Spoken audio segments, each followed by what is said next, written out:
finally got our main data.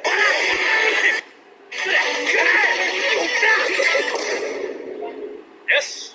We finally got our main...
Tech team damaged.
Tech team damaged.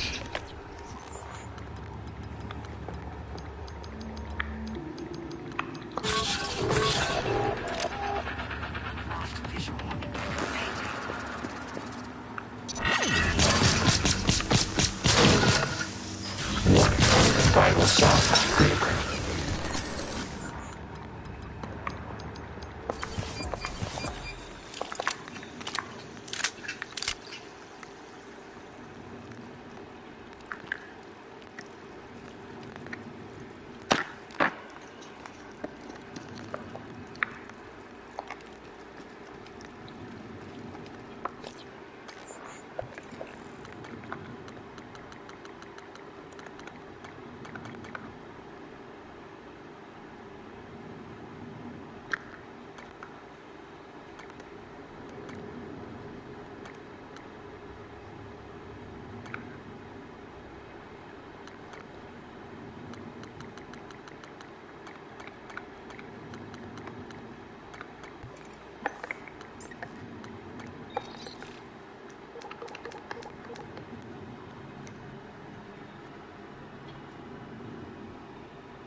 Silent aptitude available.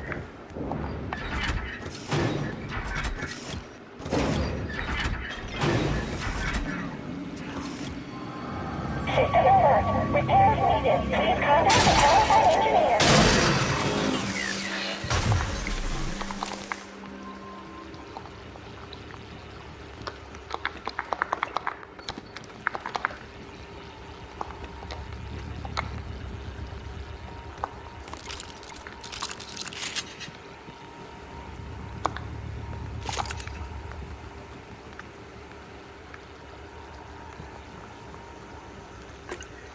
System alert. Repairs needed. Please contact the qualified engineer.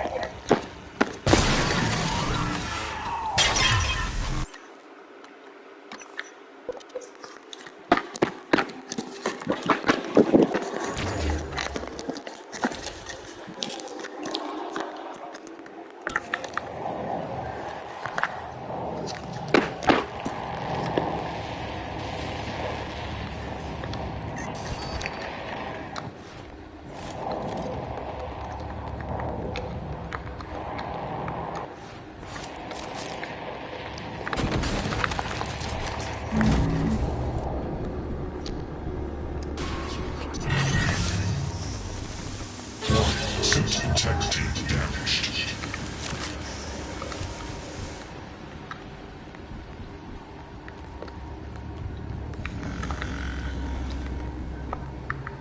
Diagnosing bruising, abrasions, fatigue. Nothing life-threatening. Please hold still. This will only take a moment. Good as new. Please fill out a patient experience questionnaire so I can serve you better next time.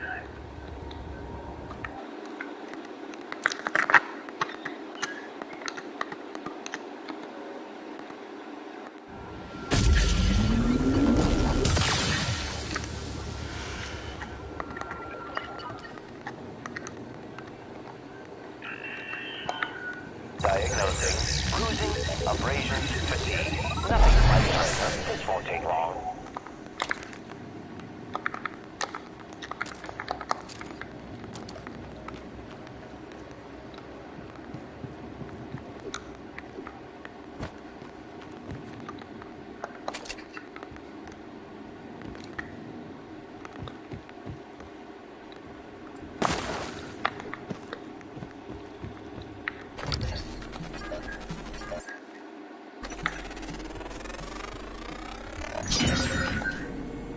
New silent aptitude available.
Repairs needed.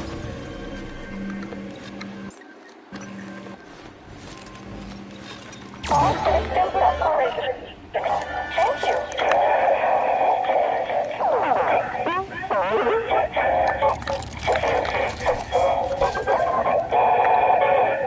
Operator Billy at your service.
practices, indistinguishable from natural-born myth.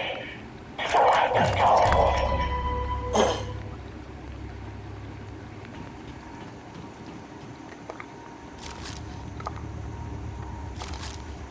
Kitchen access. Yes! I've done a lot of bad things and it gets worse every day.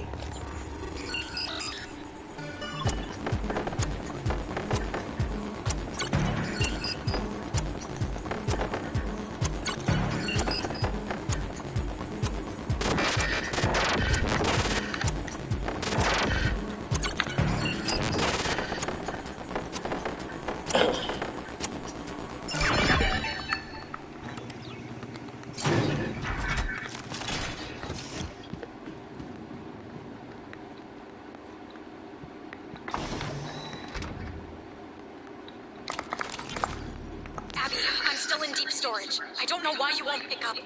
I hope you're safe. If things get bad, I'll jettison a data vault and spacewalk along the hull. Come to the fitness center and bang on the window by the pool. I should feel the vibration. And Abby, please don't take any chances, all right? Be safe.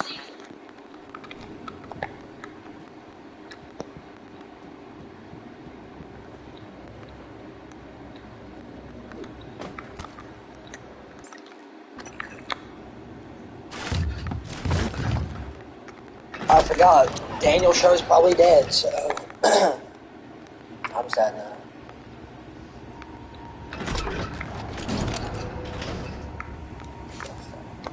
Oh. A day without TriStar was brought up is like a tiny slice of sound.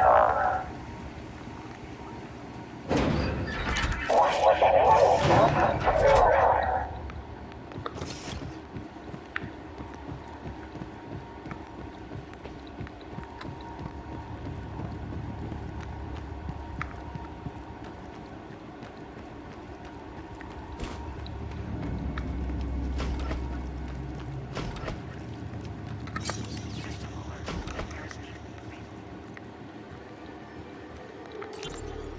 What the hell did you do to that thing, Mitchell?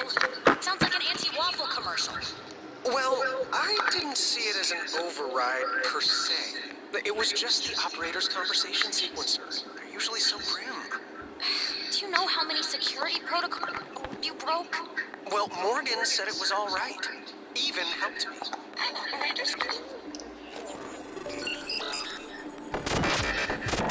Oh, so that makes sense. I'm sad that Daniel Show's bestie Mike died. Kill it.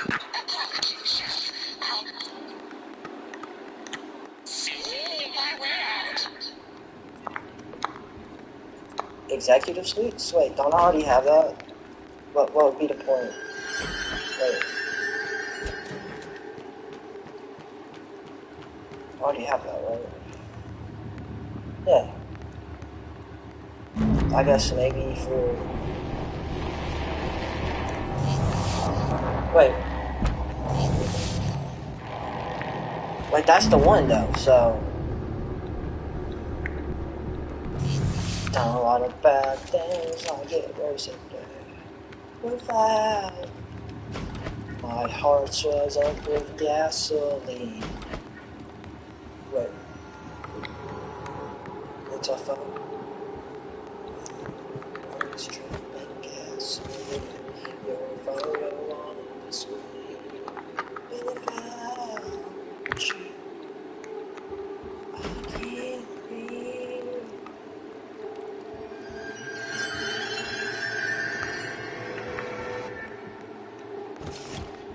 Wait, is it?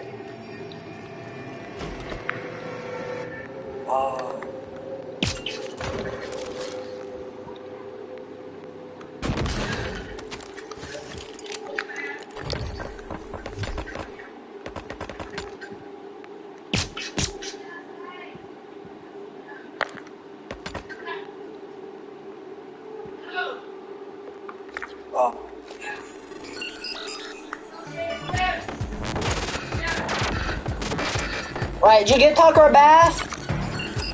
Mama! Mama!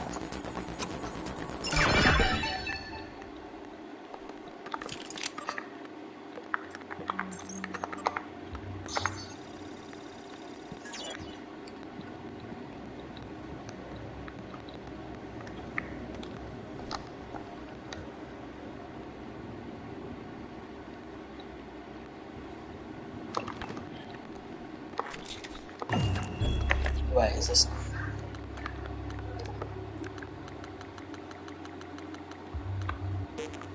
Oh! Wait, that makes no fucking sense. What the fuck do I do?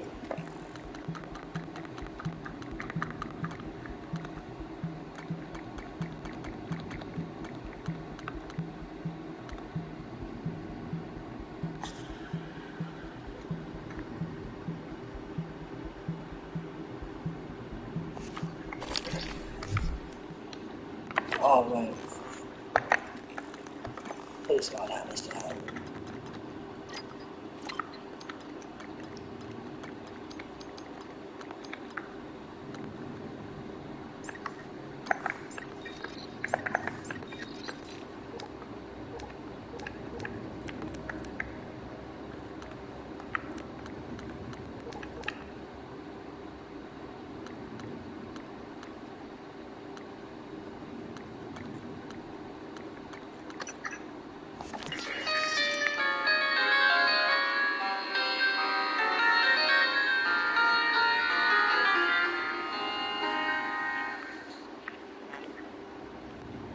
Did I do it? Yes.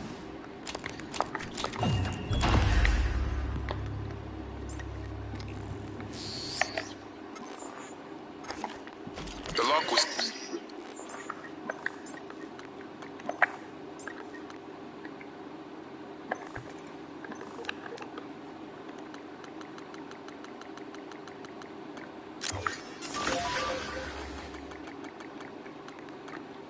First concerto Leitner played. It was the first time Maya heard him, and we were both. I felt small in the light of his skill. I can play it now too, thanks to a neuromod. What do you mean only in your head? They only go in your head, jackass.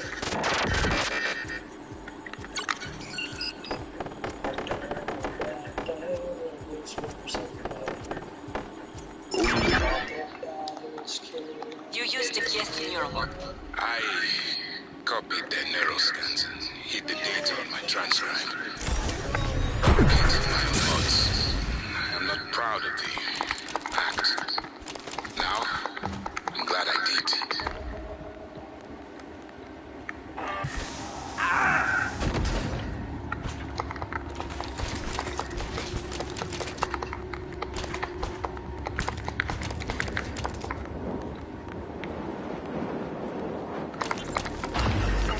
It's Danielle. I'm trying to reach Abby, but she's not answering. Please. Don't come. Emma? Please. No. No. Emma, I can barely hear you. Safe. Is Abby with you? Are you okay? It's not me. It's not. I won't do it. You can't.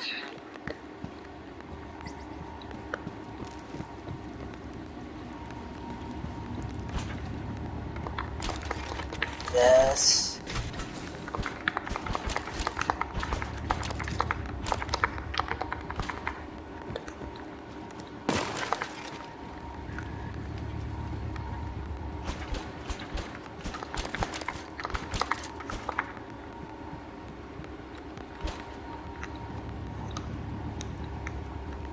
I'm the baddest kid in prison. I get worse every day.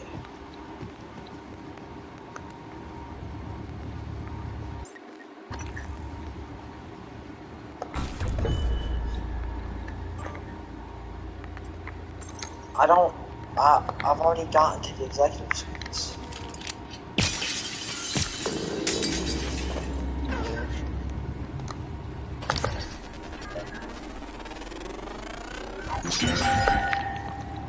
New psychic aptitude available.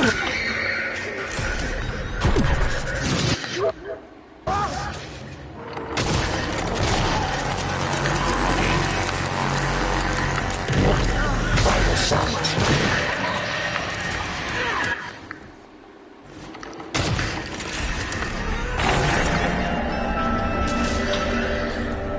Okay, so I may have done a lucky, That's my bad. I fuck you. Okay, I admit I fuck you. I fuck you wuckied.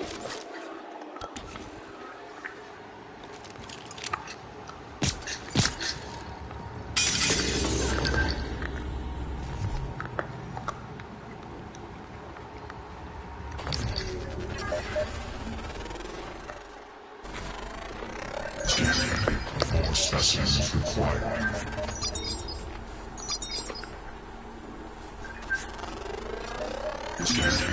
More specimens required. Research complete.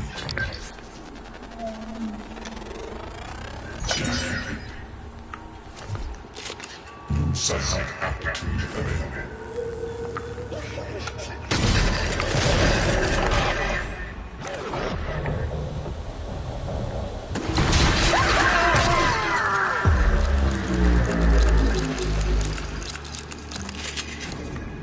Like, please God damn me to have killed Danielle. Oh wait, wrong Dan. That's the wrong Daniel. Never mind. I'm looking for Daniel Show.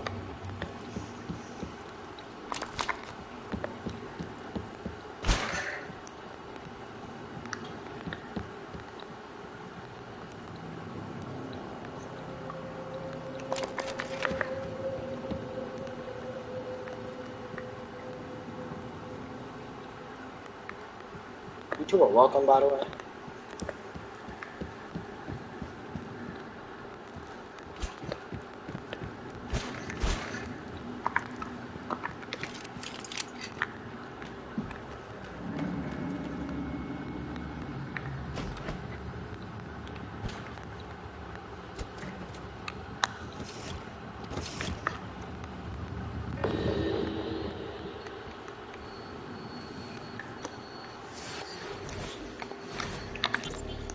What are you doing? Are you recording this? Joint transcripts are fun. They are not. It's like mental scrapbooking. You both save the moments that matter. System integrity damaged.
Officer Falls.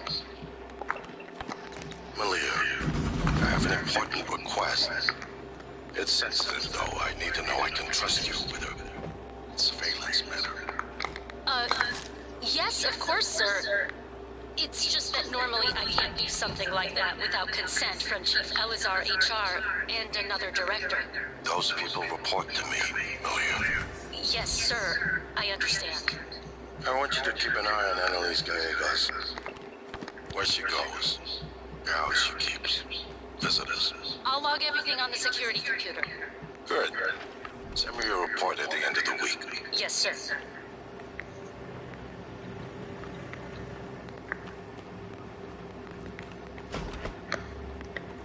This worse over there.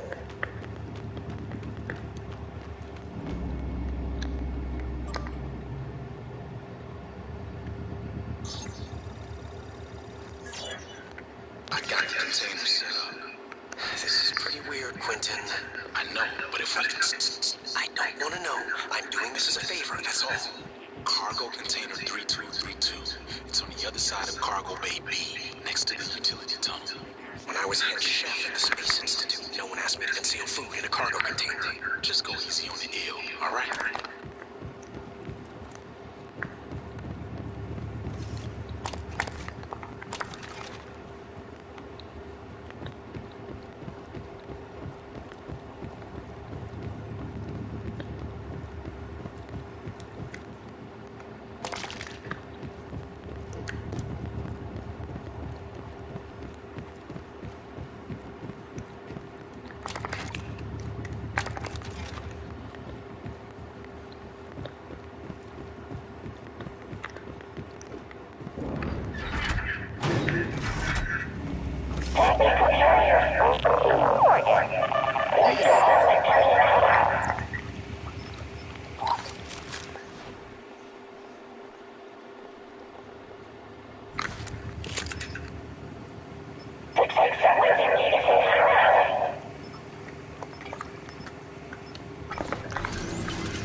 know, man.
With SpotMe, I can overdraft up to $200 fee-free. Install the Chime app today.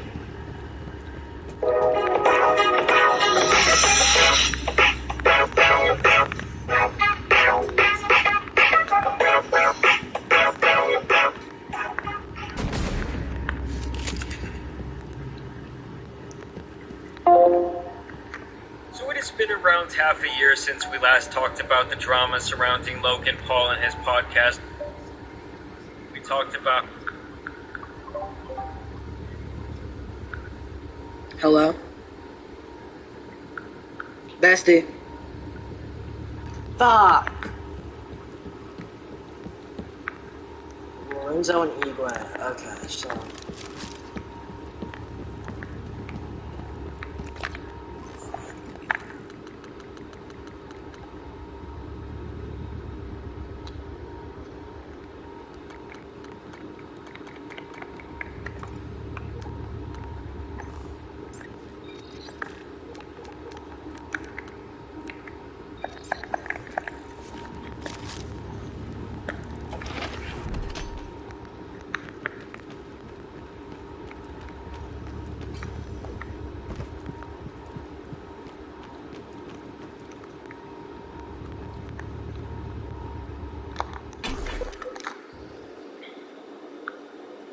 Janko got his panties in a twist in the face of veteran comedian Bobby Lee, and he actually took such offense to Bobby and his antics that he walked off in the middle of the podcast and took a new...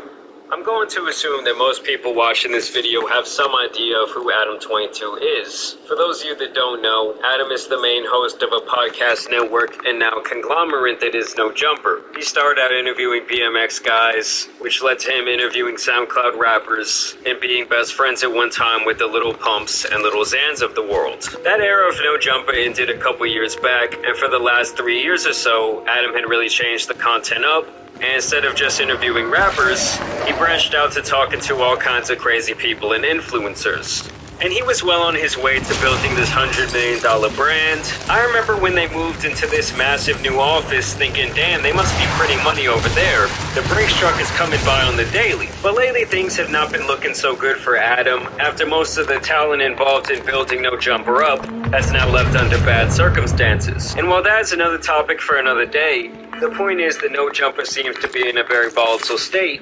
And with what I have to show you today, it could really put the nail in the coffin for both Adam and his brand. So it all really started yesterday when this tweet came across my timeline, where Adam talks about him getting married to his longtime girlfriend, Lena the Plug. For those of you guys that don't know, these two have been a couple for probably around, 6 or 7 years. She's always been an OF girl, he's been a podcaster. I think it was kind of like a match made in heaven. And over the last couple of years, these two relationship got a little bit different as Adam began to get involved in her work, and they started hosting this podcast where they pretty much interview a corn star, and then afterwards, to my understanding, they pretty much bang her together, with the key emphasis there being on her. Like they only ever had female corn stars coming on this show. Well, now that these two have gotten married, and they've made that commitment to each other, I guess they decided it was finally time to change things up. And now this is what's going on. I can't even show you guys like the full picture of the video because she isn't so... That's fun. I think that's completely awesome. Cool. That's amazing for the man. No judging. Ranger.com to find what you need to get That's the job done. I don't know. Ranger, supplies and solutions for every industry. That's an amazing husband right there. The revolutionary self-cleaning litter box that eliminates the chore of scooping. So I'm here today, guys, with a very important message. Leave Steph Curry alone. The man is already a living legend. He's arguably top 10 basketball players of all time, despite the fact that he has no clutch gene when it actually matters. But on a serious note, Steph Curry is someone who came in and absolutely changed the way that the game is being played. He's the reason that you have little 8-year-old kids chucking up 40-foot jump shots and they're actually going in.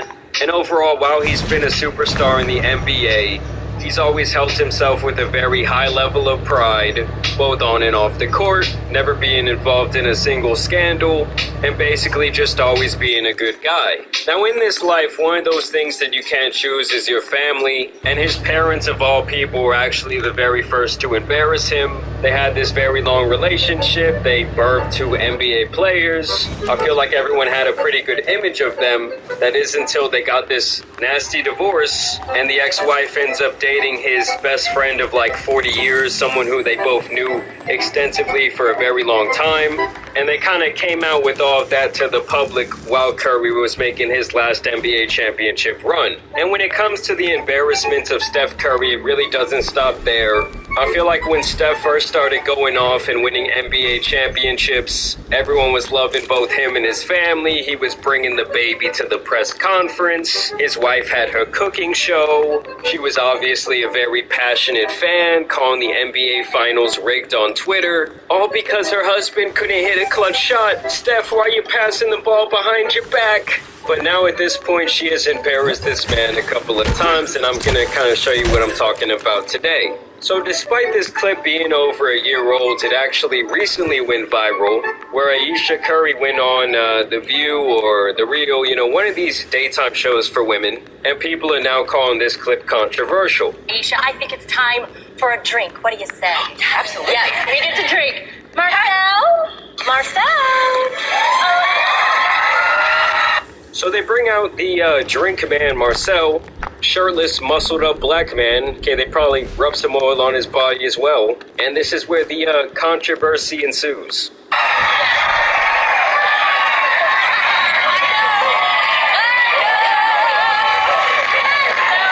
So that right there is why this clip is going viral. Okay, first off, you have the shot of the crowd. These women are getting juiced up. And then he got a yeet. And she's saying, I'm taking off the ring for the night. I see this muscled up man. I'm not married. It's kind of the insinuation of what is going on.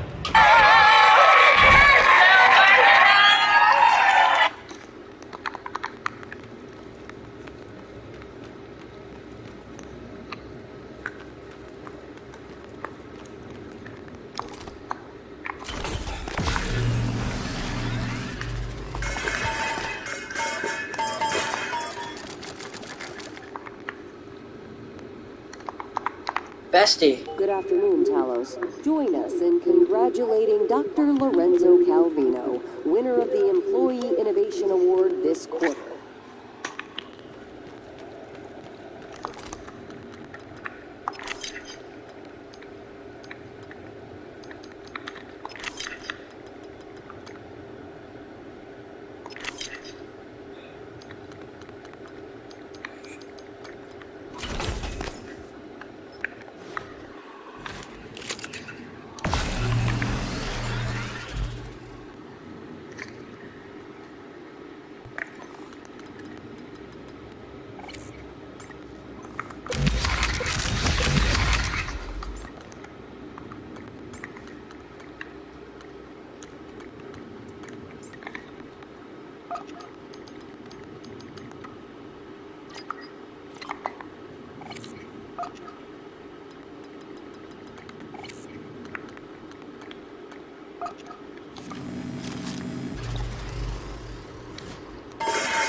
Oh yeah, blue chips.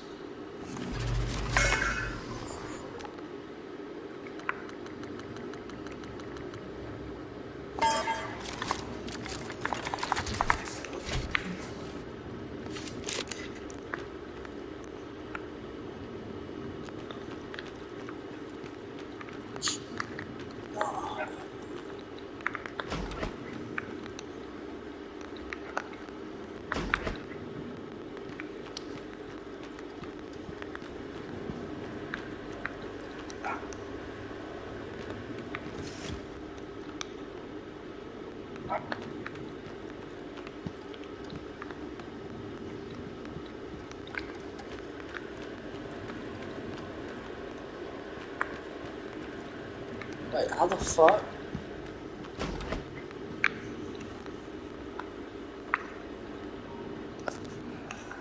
So they're all loving Marcel, let's be real.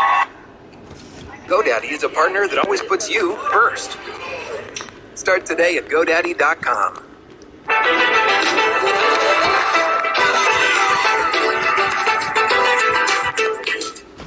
Yo, what's going on, guys? It's your boy Baby Joker here, back in the flesh. You get it because I'm a short Mexican guy wearing a beanie? Seriously though, today we're back with a very interesting topic. Over the years, we've talked a lot about OnlyFans girls, and I think I've definitely lightened up to their kind over the years.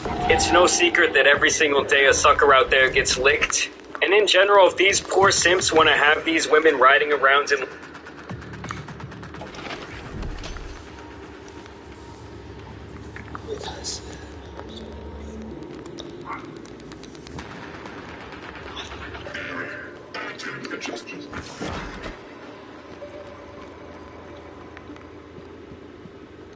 Thank you. It's a strange feeling. I hold Leitner's gift to the world in my hands. He will live on. I wish my wife could have heard him play again. That was brave of you, to recover the connectomes for me. I appreciate it. I appreciate all you and TranStar have done for me. Isn't... No, TranStar's trying to kill you, bro. What the fuck are you talking about?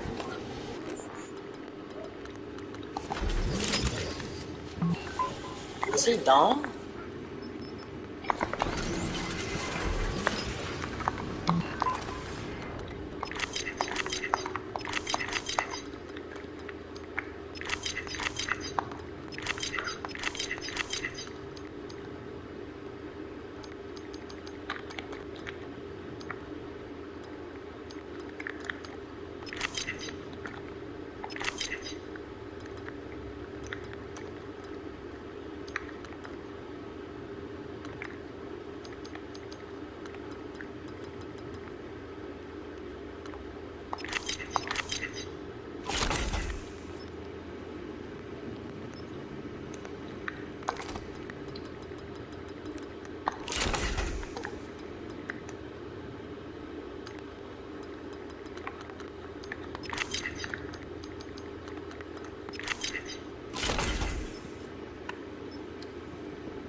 bikinis because they can't control their thirst. Who am I to say that that's wrong over choosing like a waitressing job, or really anything else? But one thing we can't ignore when it comes to these OF girls is the future implications of what they're doing right now, especially in regards to how it will negatively affect their kids. And that's kind of what this Piers Morgan interview right here is about, as he interviews this girl named Ellie Brooke, who I'd never heard of, but apparently she is at the very tippy top of the OnlyFans girls. Studying to be a lawyer? Yes. And then you start doing OnlyFans while you're at university? Yes. What made you get into it? Because I saw how much money other people were earning, and I was thinking, hey, I could do this too. And then it turns out I'm pretty good at getting my clothes off, and I was like, this is a career for me. Hey, see, okay. Now I want to know for you guys out there, have you ever considered at any time in your life posting those nudies online and taking a chance on hitting the OnlyFans lottery? The other day I was Googling myself, I'm not too proud to admit it, and I'm looking through these different images of myself on Google, and I end up on this forum of a bunch of gay dudes posting screen caps of my videos, trying to get shots of my print, and all kinds of other things. And at that point, I didn't know whether to feel violated or a little bit flattered. Okay, these guys were really gassing me up. I'm 0.01 on OnlyFans, so I'm as top as it gets. What does that mean? It means you are the best of the best. Isn't this really what feminist empowerment's all about? A woman in control of her body, doing what she wants with it, making a huge amount of money? It absolutely is up to Elle to do whatever she wants to do in her professional career. And I don't have any issue with adults doing what they want, entering sex work. However, unfortunately, I think the way in which OnlyFans is often discussed in public makes it out to be this quick get-rich scheme. It reeks of a pyramid scheme, and oftentimes young girls find themselves following this fool's gold.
It's okay, Brody. Oh, wait. Okay, come here. You're hurt. Don't fall like that. Oh, you don't wanna chill with me, even though you're hurt? Okay, fuck you. Fuck you, kid.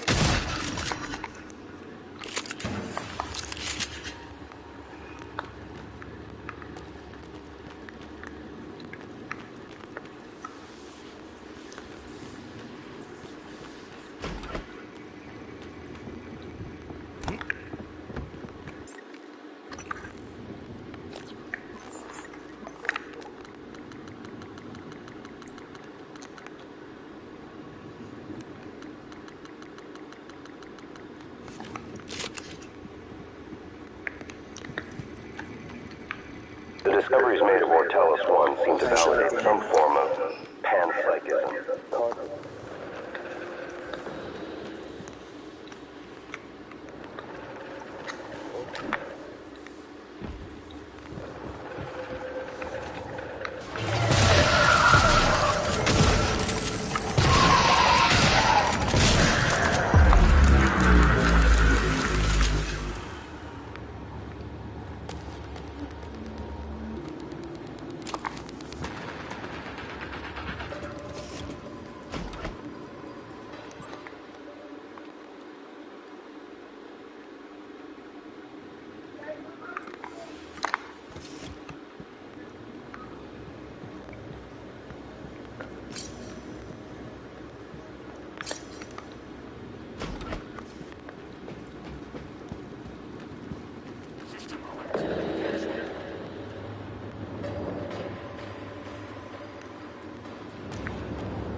Anyways, I have some stuff I need to do down here, guys.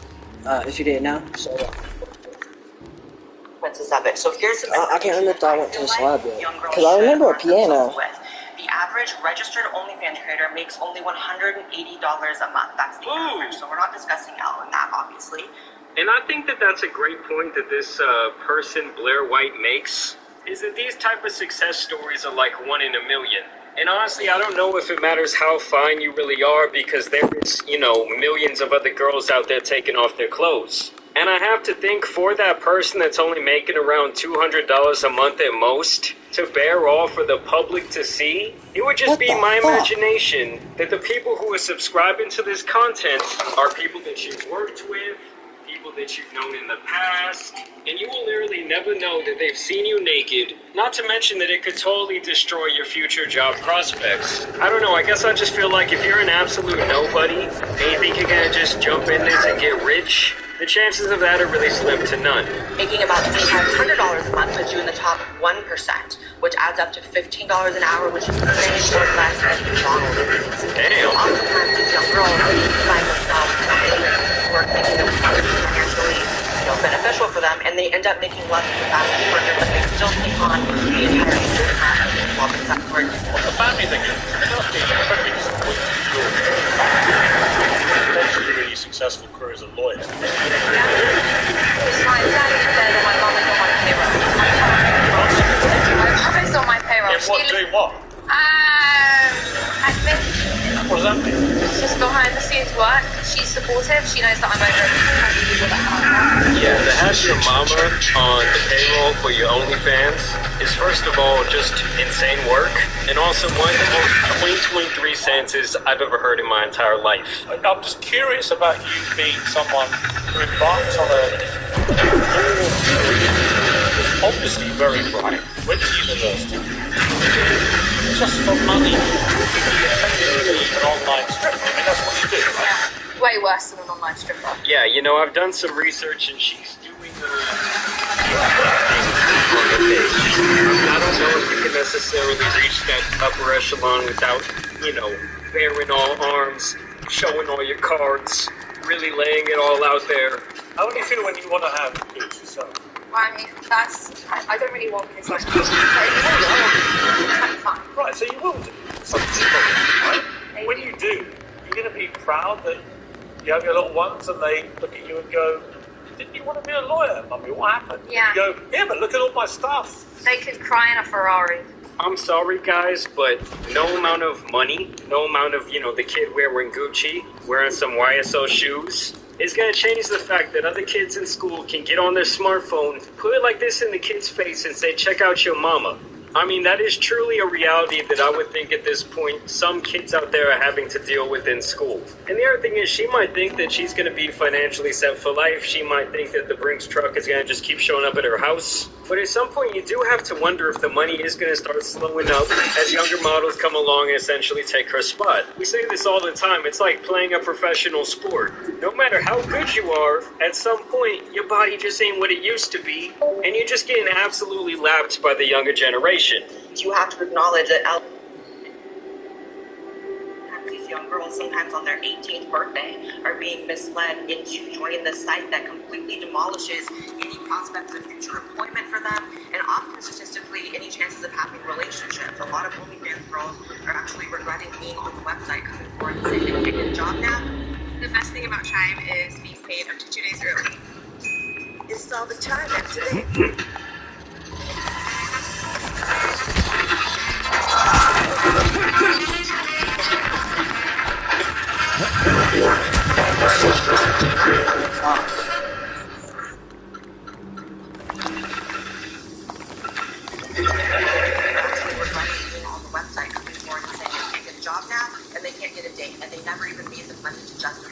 What does it say about society? Right, young woman, right, decides to abandon a career and a fantastic career as a lawyer to do this, just to do this, making money online. What does it say about society? Point here that he keeps trying to smash into her head that she should have chose being a lawyer over what she's doing right now. I just think with the amount of people that we have on this earth, not everyone has to be meant to do something that's going to be the most productive to society. I do think that in this world, people should have the freedom to do what they want, but like I said earlier, you can't ignore the possible repercussions for the future and what it might mean for your potential family. And kind of staying on this same topic, I thought I would show you guys some stuff that I found from the other week. I was going to make a whole video about this, but I thought it would just kind of go perfect here. Where this corn star Riley Reid, okay, she's been on the top of the corn star game for, I would say, the greater part of a decade, talks about the fallout with her family after she chose the career path. I just wanted to show you guys this video to kind of show you the other side and the other perspective, that everything isn't always, you know, sunshine and daisies. I've lost my whole family, and it sucks. So a lot of times when people ask me if they should do this, I tell them no. I tell them that it makes life really hard. It makes dating really hard. It makes family life really hard. It makes intimacy hard. If you're putting yourself out there and the world is now judging you, you have to be okay with being shamed. Like, I don't even want to have a shoulder because I'm worried of the way that people treat my child. Like me personally, my mom was supportive in the beginning. She kind of just let me do whatever, but I think it was a good thing. I had a lot of I started to feel like my mom was lifestyle. Wow.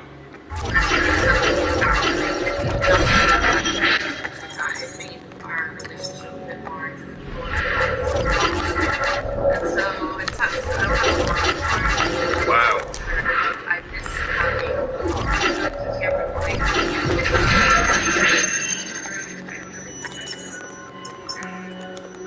Hello, volunteer. My name is Bianca.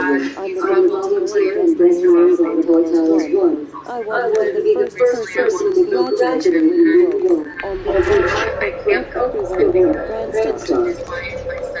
Well done, and thank you. I'm sure justice will be a procedure for the next few hours. You might have trouble with finding motor skills. Hello, what good is the hands under you?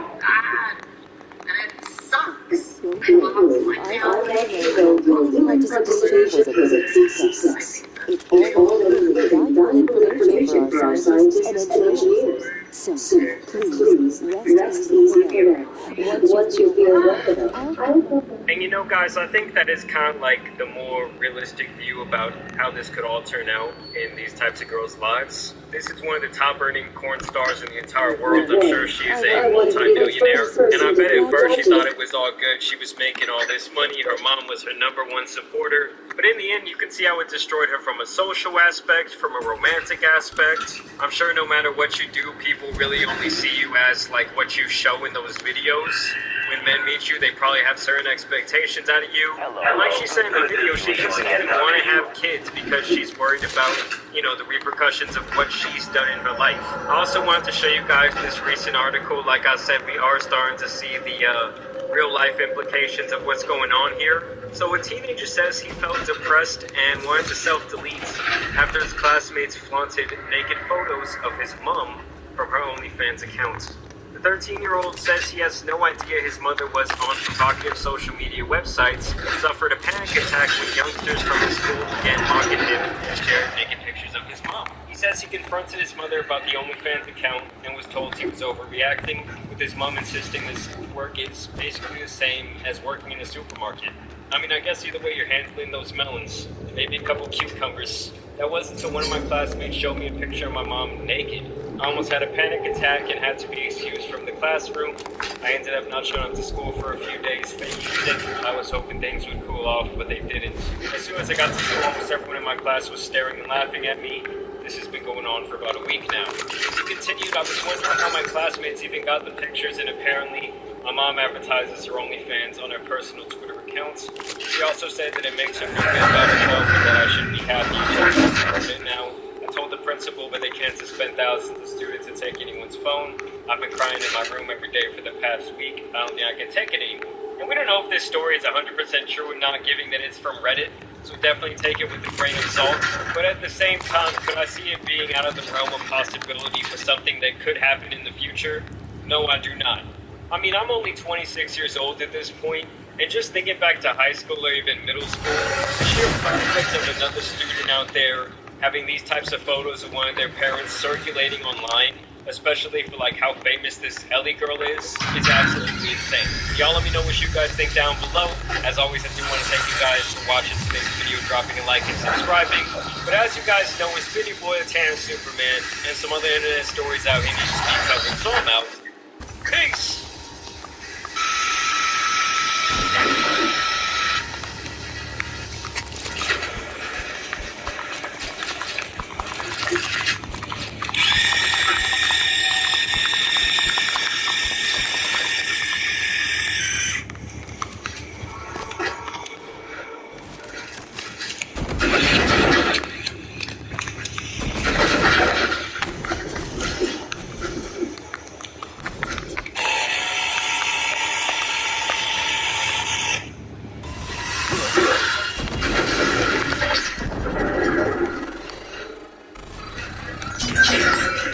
Assessments required.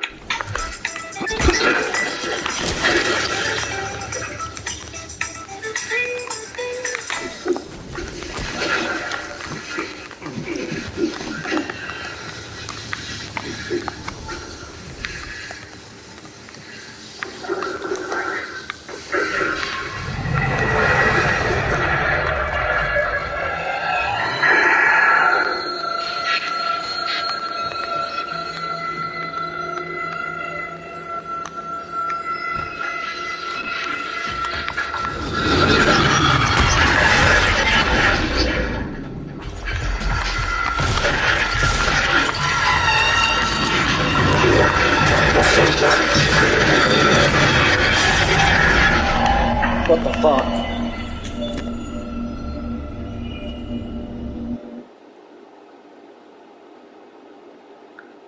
To truly understand the story of the video I have for you guys today, we have to go back to August of 2016, when a then 17-year-old Kelvin Pena would record this video in the backyard of his wooded area Texas home. I just want to show everybody how I'm spending my day. I'm out here eating crackers with my best beer. I want everybody to be here. Got you, bro. Eat up, man. It's my best friend right there. His name Money. We play basketball whenever we're bored outside. They're out here, man. Let him work. Let him take But in that moment, that his destiny to become one of the biggest what ifs in internet history. That simple clip of him feeding the deer living by his house became all money. By storm, and it seemed like almost overnight the persona of Brother Nature was born. Just about to get started. We don't play games every night. Another one walking on right. You, my nigga, bro. What's up? Some Pringles, bro. Some Pringles for you, my nigga. That's your love. Soon every single day, Kelvin would be spending his time outside with his new deer family, feeding them anything from strawberries to fruity pebbles. And as more deer approached his house day by day, he would start giving them all names, even calling them his deer squad. Like the whole deer squad don't be out here. I got Bambi over here. I got Canela over there. I got Money right there. What's your name? Lola. Come on, Lola. Eat that. That's good. It's all good. It's just a happy old deer family out here, man. But the most important deer he would call Canela. This Canela right here, she's fearless. Eat that apple, man. That's good, Canela. She fearless, man. She fearless. People online would take an extra liking to the friendship between Canela and Kelvin. He started calling him the Deer Whisperer, and he knew that the more content that he was making with that specific deer, the more popular his videos would become across social media, and the more good that he could do for others. What's up? Oh, yeah. Oh.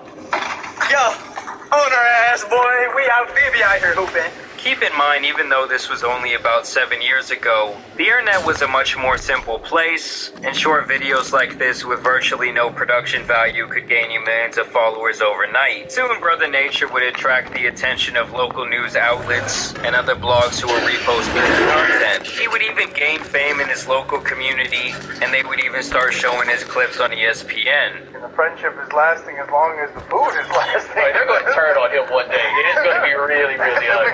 Because once you're out of food, you are the food. Well, I want to be that guy's friend, buddy. Yeah. He's going to feed me donuts and crackers and chips and all that. That's a good deal. I want to go out there and live in the woods, waiting for the guy to come out with the food. I'll be the first one online. In the coming months, with his name heating up in these internet streets, Brother Nature would try and expand his brand by incorporating other animals into his content. Pringles on deck, what's up? What's up, Duck Squad? Yup. Come on. Come on, Geraldo, eat that. That's that good. Yup. Day after day, he would continue to document these interactions, and even started to coin the phrase, everybody eats. He started going pretty viral at this time, even buying himself a new car, and meeting up with other celebrities on the rise. Soon he was doing more work in his community, and really building up this image of a very charitable person, who many felt didn't have a bad or arrogant bone in his body. You see it, man. It just started off with recording the squad, making the days flow every day.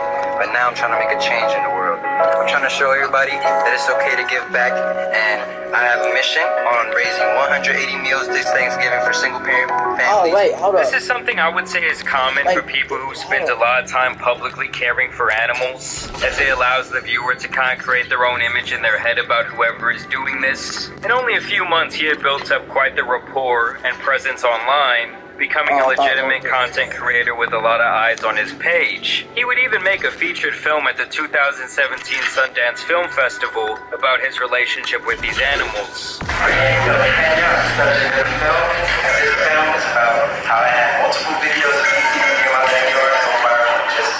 Over a year after going viral and gaining millions of followers, he started doing radio interviews, linking up with some of the most popular YouTubers and rappers, and seemed virtually unstoppable as he would be on the high of his life. Experience Boost is amazing. I'll probably go score a win of 14 points. Install the Chime app today. Attention viewers, we have some important news for you. The $5,200 subsidy, which was recently approved to help struggling Americans under 65 with their essential bills, is ending soon. If you haven't registered for this subsidy yet, you could be missing out on free cash that could help you make ends meet. But don't worry, there's still time to register and secure your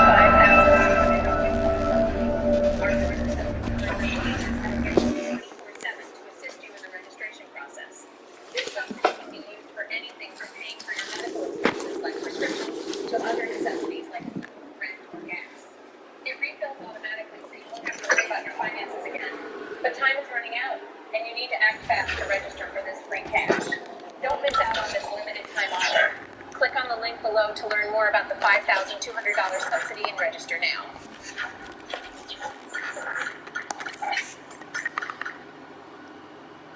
And seemed virtually unstoppable on the high of his life.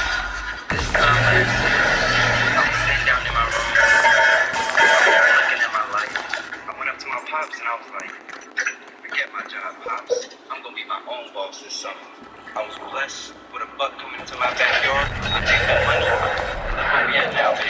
I'm following my dreams. And while the gears never turned on him like that ESPN anchor said,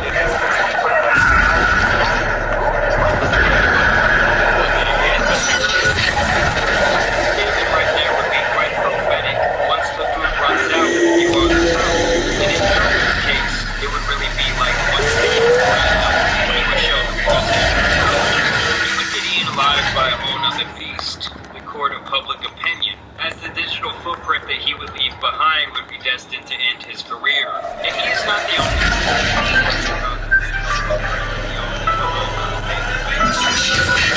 They can find private information like your full legal name, your phone number, your email, and even your home address. This leaves individuals at risk of financial fraud, dark web leaks, and even identity theft. That's why I use an app called Aura to protect myself. They're today's video sponsor, and at Aura they pretty much have every internet safety tool that you'll ever need inside one application. After signing up, Aura will identify data brokers and automatically submit opt-out requests to keep them from selling your valuable information to robocallers, telemarketers, spammers, and really anyone who's trying to get a hold of your data. Just look at all these brokers who had my various information that I literally had no idea was being sold. Aura even showed me that my passwords were being leaked onto the dark web. Thankfully, Aura solves this problem by constantly monitoring the dark web for things like your email, social security number, and of course your passwords. Along with those great features, Aura also features a VPN, real-time credit and identity theft monitoring, a password manager, and even malware device protection. And if you sign up right now with the link down below at aura.com/Jamari, Aura will give you a free 14-day trial. You will be shocked at how much of your personal information Aura finds just over that 2-week period. So go to aura.com/Jamari to start your free trial. Or like I said before, you can click that link at the top of the description, or even scan the QR code that's displayed right here on the screen. Once again, thank you Aura for sponsoring today's video. You could say that this is when Kelvin really started buying into his own hype. He kept traveling, doing charity work, and overall was seen as a great marketing asset for any business involved with helping animals, with many opportunities coming his way. He was flying all over the world to expand this empire that he was creating. That now people just reach out to you and offer you opportunities to work with animals because they know that you're able to reach a lot of people. Yeah. So you're able to directly do like exactly what you want to do. Exactly. Because animals are one of those universal things that almost everyone loves. So to see this Hispanic dude slide in and potentially serve as like a new age Steve Irwin-esque figure was very possible for him. This would have obviously led to a life of fame and fortune had he been able to go down that path. At this point, he had spent 3 years building his brand and reputation. He had long left behind those Texas deer. He had become not only wealthy, but was also achieving fame on a mainstream level, and overall had built himself up a massive brand. It was at this time he would also start dating very popular beauty guru Daisy Marquez. And it was like it was all the perfect storm for success, until it wasn't. In December of 2019, Kelvin would take a trip to Miami for a beach cleanup event, and sometime during that weekend, he would step into a pizza shop and change the trajectory of his life and career forever. First, this tweet came out and went viral. I just beat the dog shit out of Brother Nature and lost Sandwich Eddie, including a video of this random guy beating the brakes off of Brother Nature in the street. This would send the internet into a frenzy. After a few hours and much public speculation, Brother Nature would then chime in on Twitter to say, I know there's a video out of me getting jumped. Everyone in the pizza shop literally just watched with their phones out and did nothing. Oh well, essentially painting himself as the victim in this whole situation. And so for a while, people sympathized with their animal-loving hero. But after this Keemstar interview, the story would quickly change. We got to La Solicitaria, we order. He's already calling. The guys from La Solicitaria are already calling last call. He's insisting that they let him sit there, not on the bar, because I guess he's supposed to sit in the bar or something. He kept on arguing with the guy about it. The guy tells him, hey, can you do me a favor and leave?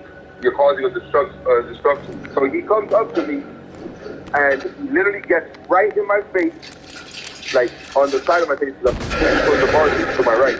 He gets right in my face and goes, yo, give me your phone right now. I don't know what he did.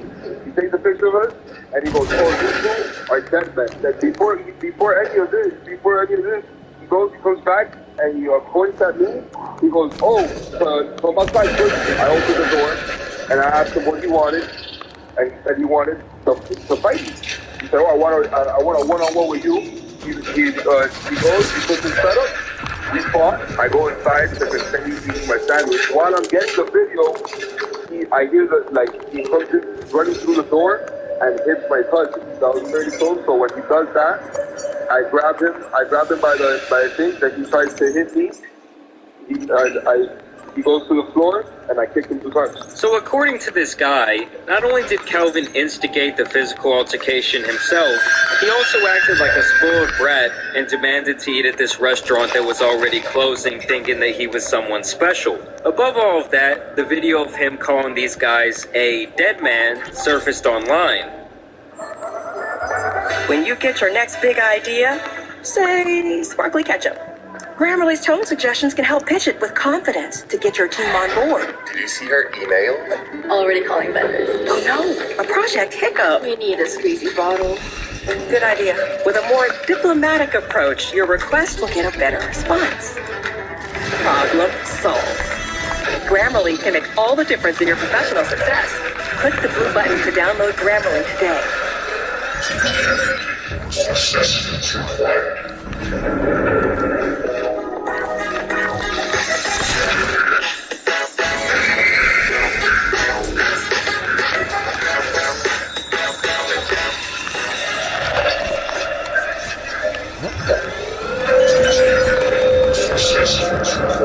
Dead man surfaced online. Dead man. You see, Calvin was intoxicated. Looking back, he describes this trip as if he had been drinking every day that he was in Miami and hanging out with a bunch of various women. Partying and stuff like that. So like the whole week, I was pretty sick that night specifically, and I would kind of just go wherever it was convenient. Kind of move on the up and up, which is fucked up. You know what I'm saying? Because I remember my brother looked at me, he's like, he didn't want to leave me by myself. And I'm like, nah, bro, don't worry about it. I'm going to catch up with you later. He had already gotten embarrassed by these guys at the pizza shop, and he came back for more, sucker punching one of them after they refused to delete videos of him being entitled. This, of course, led to a further beatdown. And once all the smoke cleared and people saw the situation for what it really was, that's pretty much all it took to destroy his entire reputation that he had built up as this animal-loving nice guy. At the time, I'm like, well, I couldn't believe it. You know what I'm saying? Like, even when it's happening, like, you know, right. I couldn't believe it. I'm like, what the fuck? Like, this is crazy. You know, right. I should never reacted. You know what I'm saying? I was drunk and I was by myself. Like, I shouldn't have reacted. Like, me personally. Like, and I did. And that's it. And people would never let him live this down. The backlash against him was immediate and permanent, as the phrase, "we ain't forget," would be the only comment under every single one of his posts. And at that point, it was nothing but a downward spiral for this guy in terms of damn near every facet of his life. His fame dwindled, he lost the money-making opportunities, he ruined his reputation, and would quickly fall to irrelevance. Even today, almost 4 years removed from that incident, people still pester him with these "we ain't forget" comments on every social platform. He gets around 5% of the interactions that he used to on all of his pages. And to add even more fuel to the fire, the beauty guru that he was previously dating exposed him 2 years later for being an absolute maniac, breaking into her house and harassing her family. Little family moment time. We're chilling, and I start getting blown up by my ex. He's like intoxicated, trying to see me. Ignoring his phone calls, I'm now blown up with family. We're about to go to bed. I go upstairs to go sleep with my cousin. Wait, were you there? No. Oh, I didn't think you were there. Okay, anyways. My brother, my sister are there, whatever, and he decides to break in through the side door. Pushes my sister and my brother with the couch. He was fucking Hulk or something. Broke in, knocked over the tables, wouldn't leave us alone, was harassing us, and that was not the first time he broke into the house. Yeah, this guy is still somewhat doing his thing, kinda playing with animals, but really no one cares. He describes himself as retired, but damn, he could have been so much more. And I'm telling you guys, being the next person who essentially was the face of helping animals was such a lucrative role just begging to be filled. He could have definitely been one of the biggest in the game, dominating with apps like TikTok soaring in popularity. And this is why I feel like Brother Nature is one of the biggest what-ifs in internet history.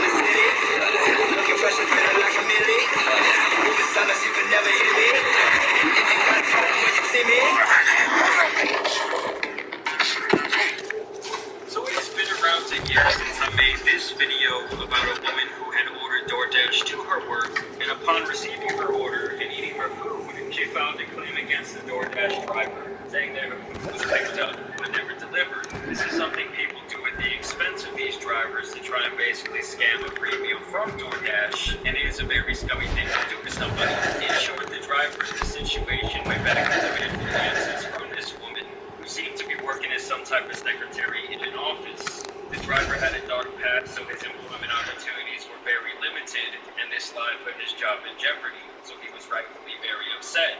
Yeah, I'm tired of my job.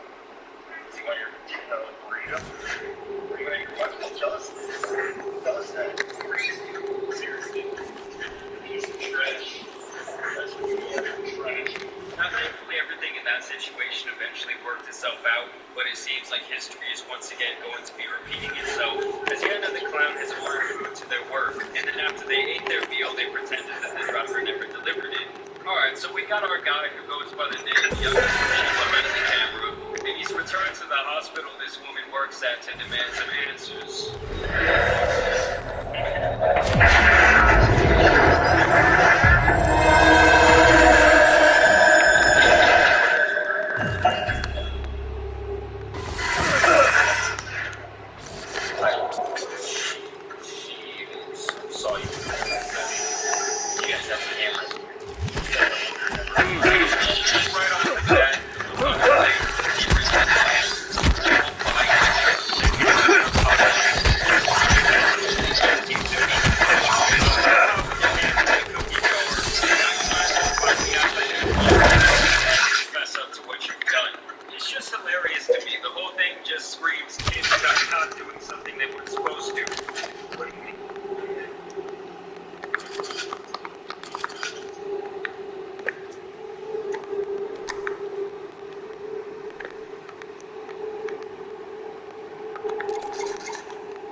Assessments required.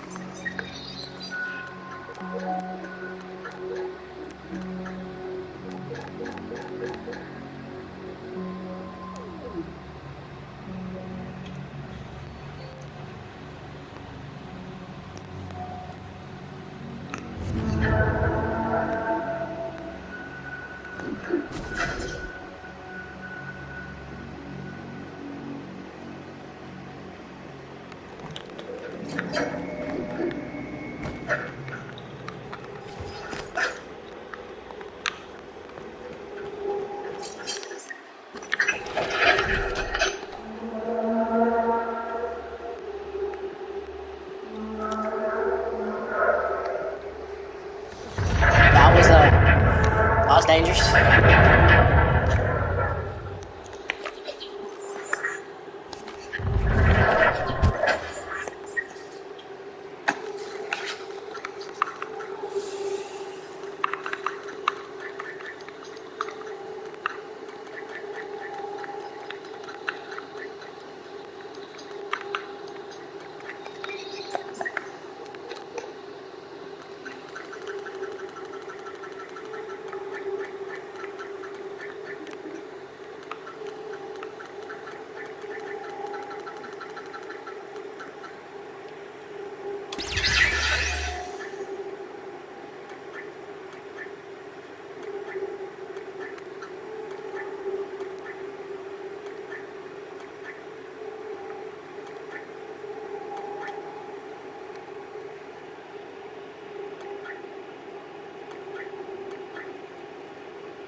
Oh wait, I didn't have to do that. Oh. Well, that was silly of me.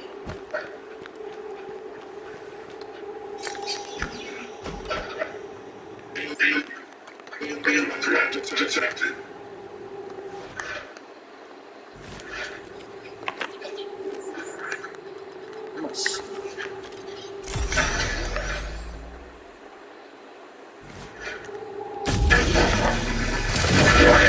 Vital signs critical.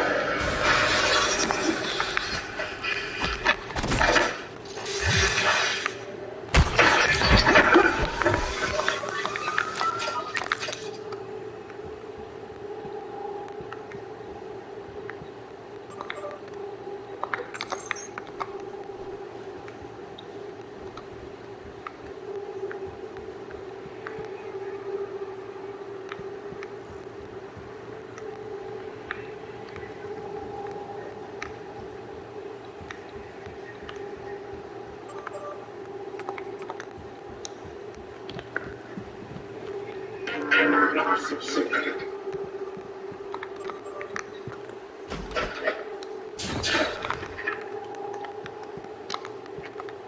What the fuck?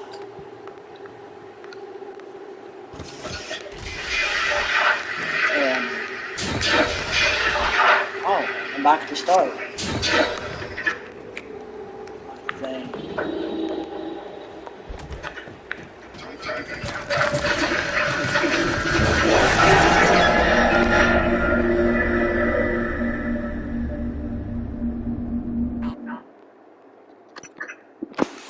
That was something. That was incredible.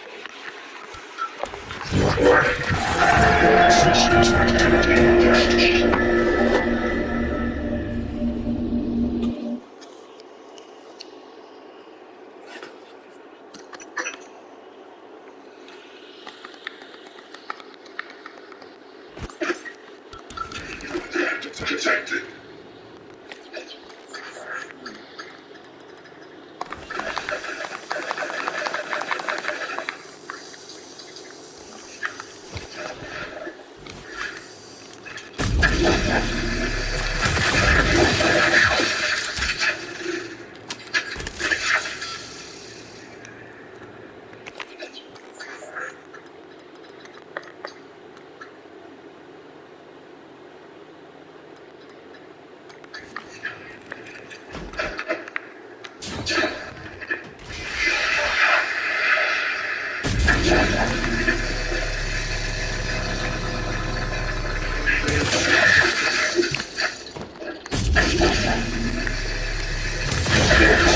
Integrity damaged.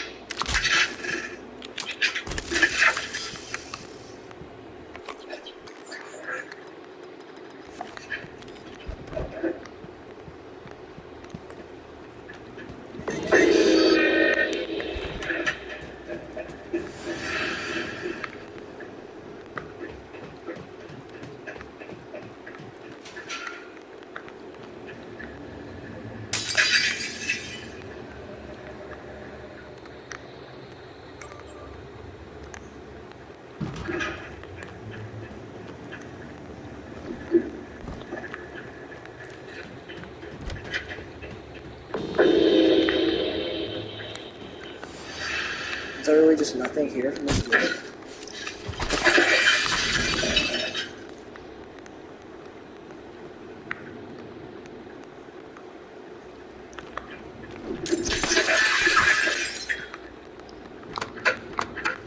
How you finna have a fucking locked door in this game?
I'm pissed. I wasted my time. I'm pissed.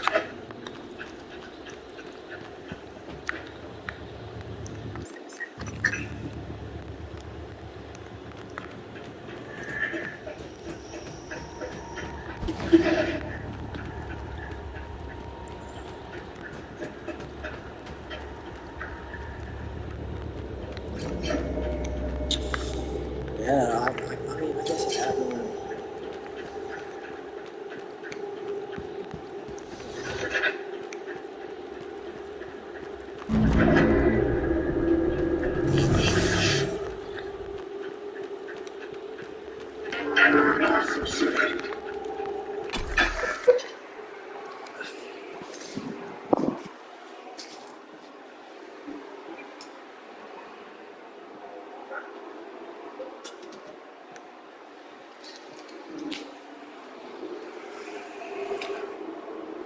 Gravy.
Operator wreckage deployed. Please stand clear of hello.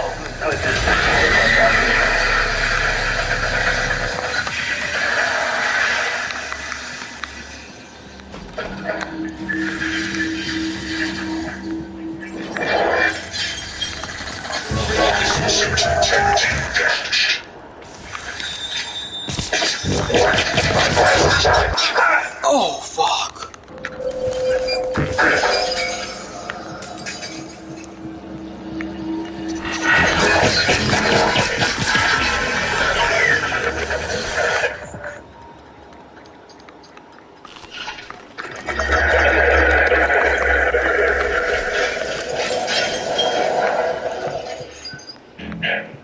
CM9 Operator wreckage deployed. Please stand clear of aperture. Hello, are you here for an appointment? I actually am. Diagnosing.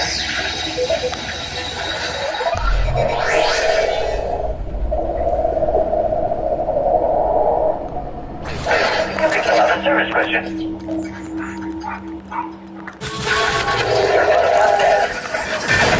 Get away from me.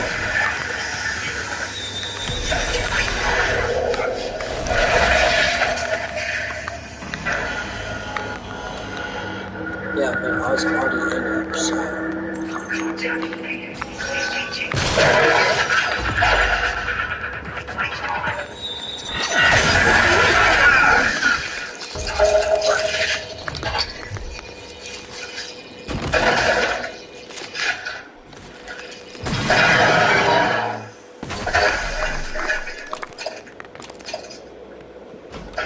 Hello, are you here for an appointment? Maybe.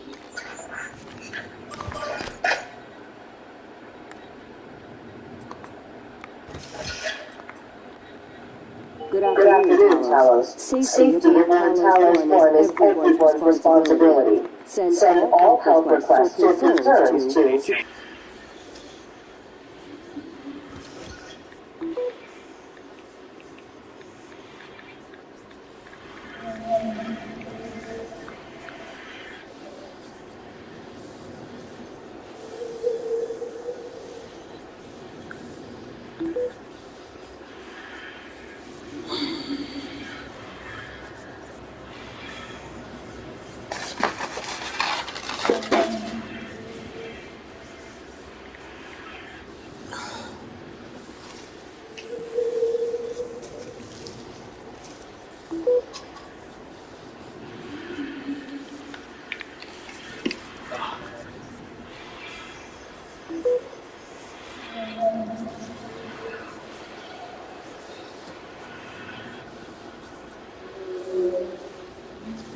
Okay, his name's Casper.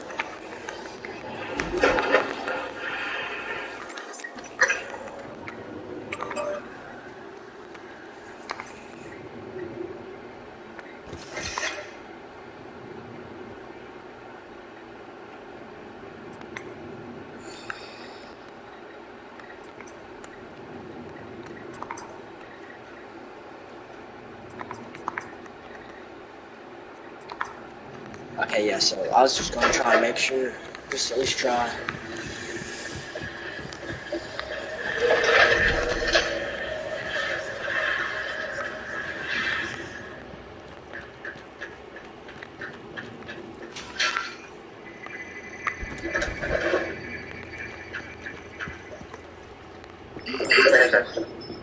Morgan? Move.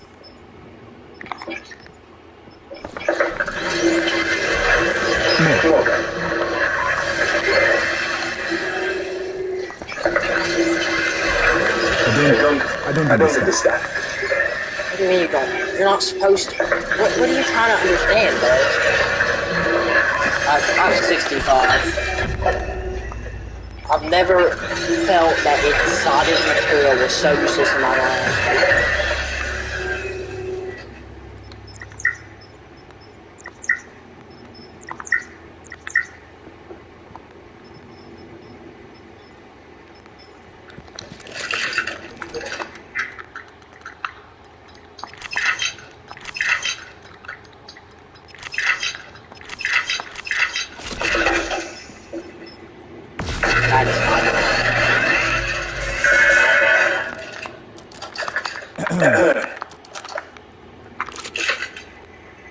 What do you want?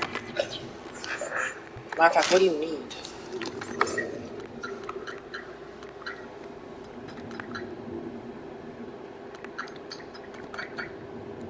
Aether, Phantom Genesis.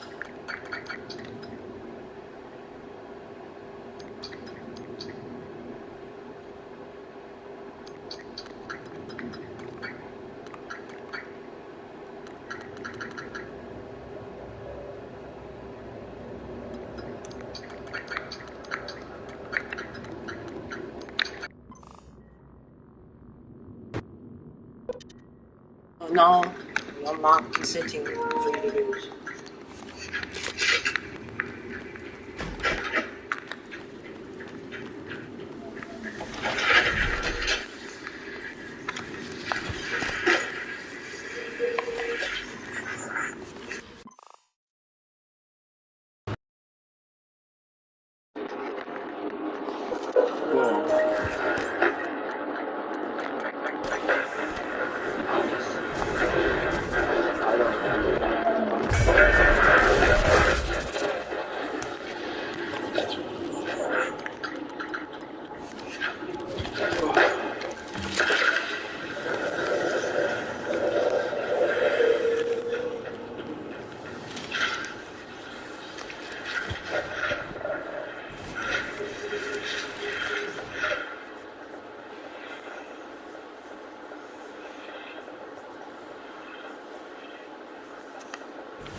How the fuck would I need to know?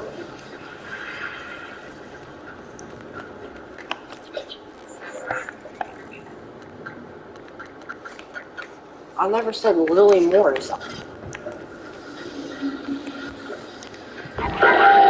God, I'm stealthy.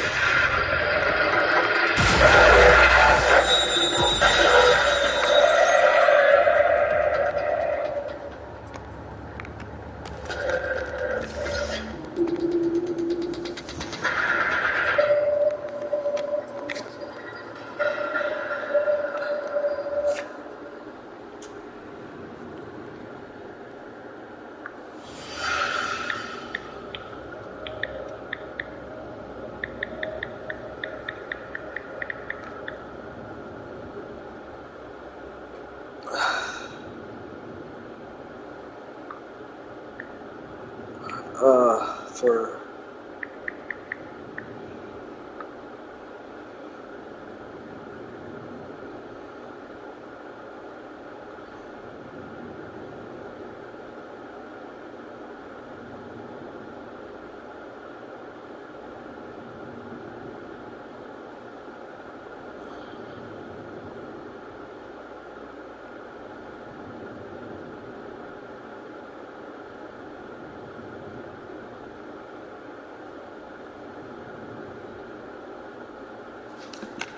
please, God, don't have me to fuck this up.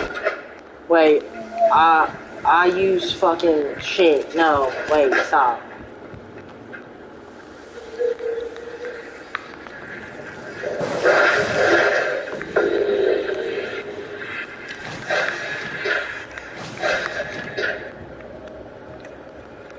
Wait, how long?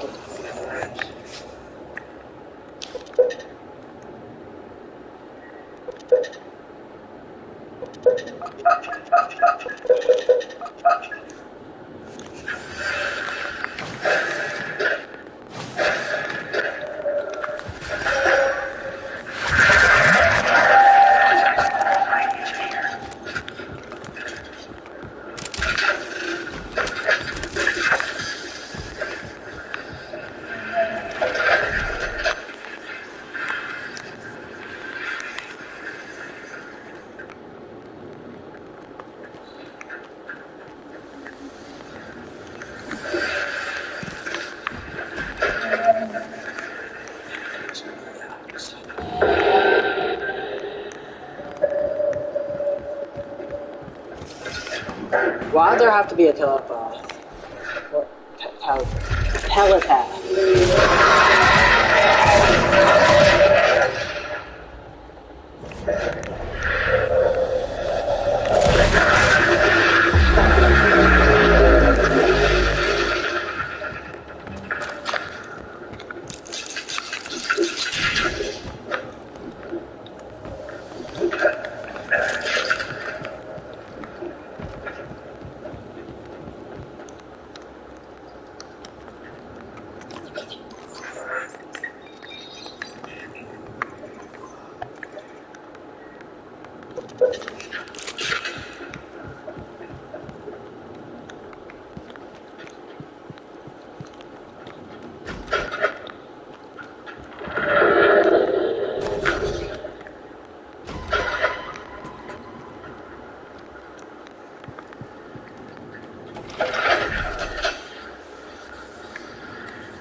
Bro, I don't know what the point of exotic material. I know, like, it's rare.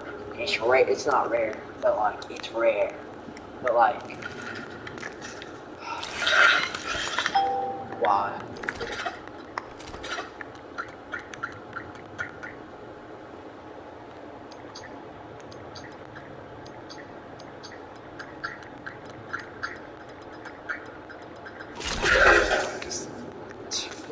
Okay, that's just trash. I don't.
I'm trying to go.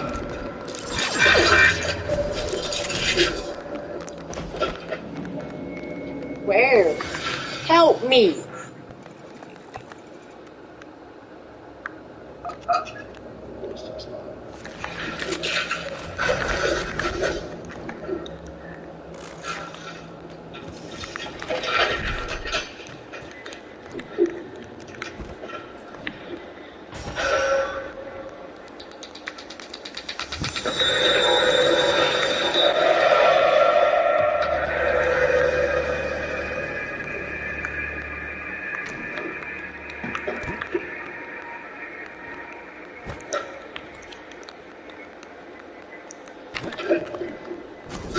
I just hate talking.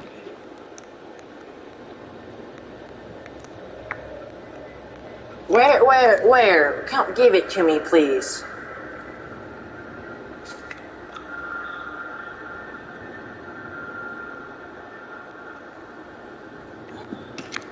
Please, God, don't have it not be here.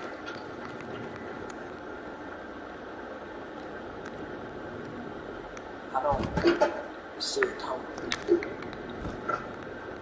Please, God, don't tell me that I sucked it.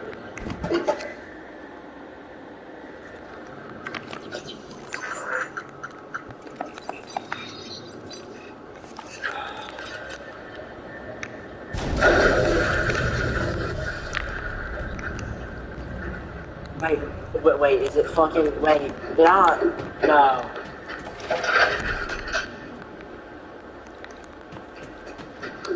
I just don't like that.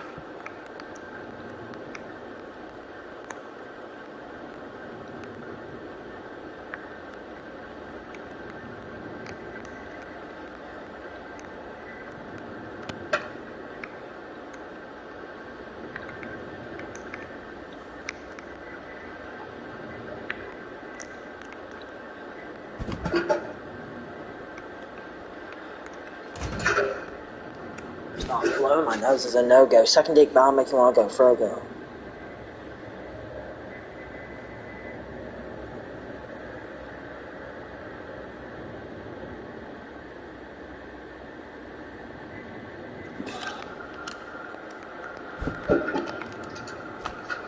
there, that.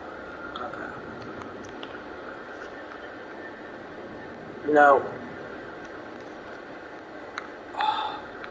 I had no reason to be scared like that because it looked exactly like what I was trying to find, but I was horrified.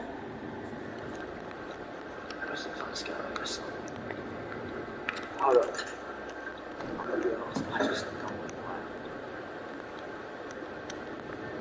Hold up.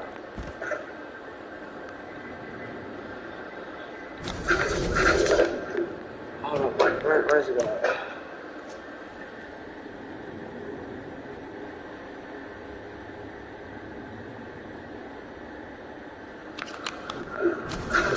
Oh.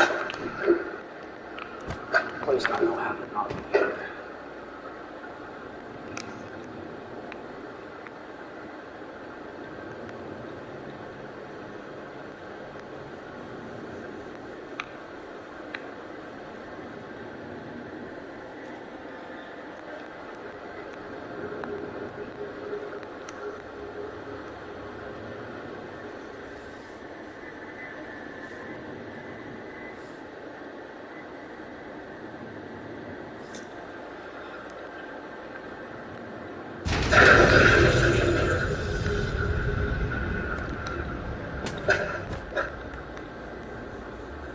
Oh, fuck.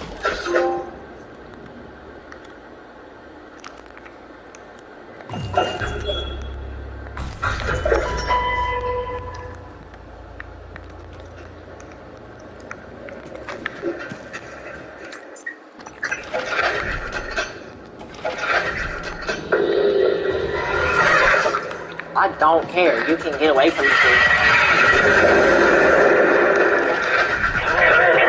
This is Casper. Status report. All major servers and terminals are locked down. We've been in successful counter-annihilation. Searching.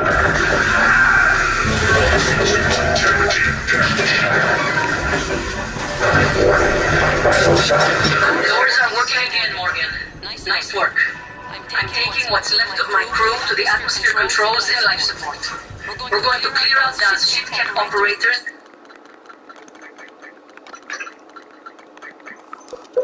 Hey.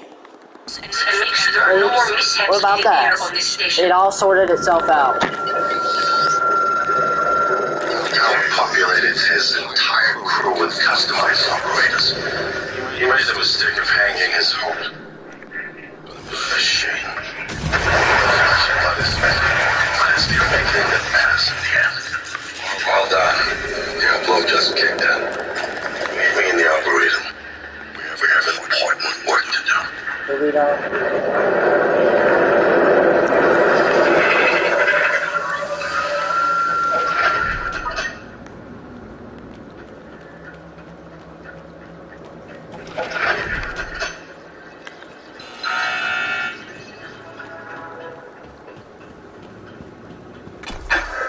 I wish I could fast travel. That would be real nice.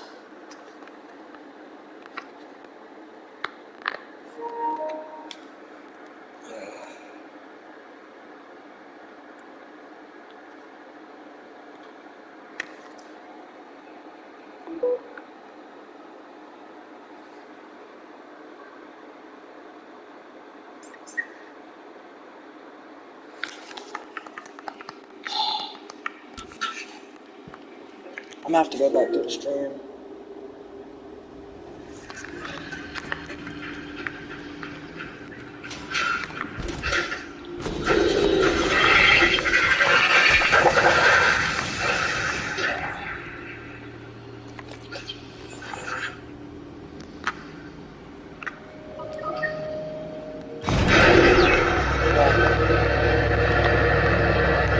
Please God, don't have it not black out. I really like it.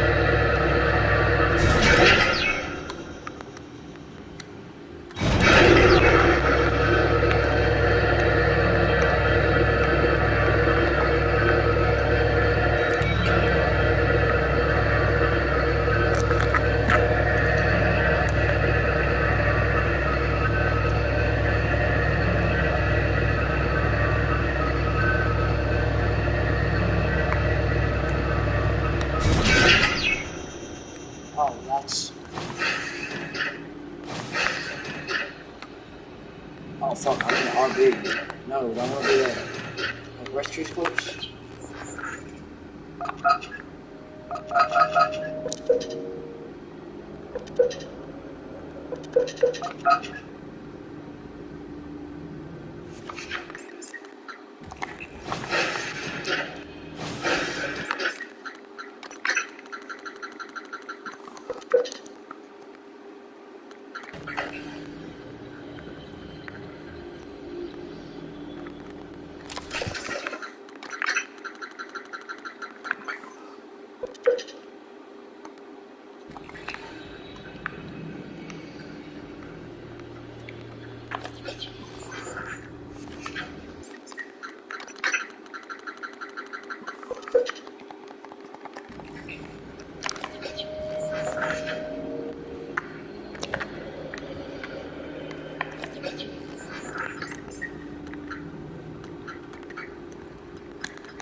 Brooke. Of this story, I'm 100% true and not giving that it's her. I fucking hate this. Oh, I'm so glad I got that one. That was... Oh, thank God. So definitely take it with a grain of salt. God damn it. I'll do it. Word.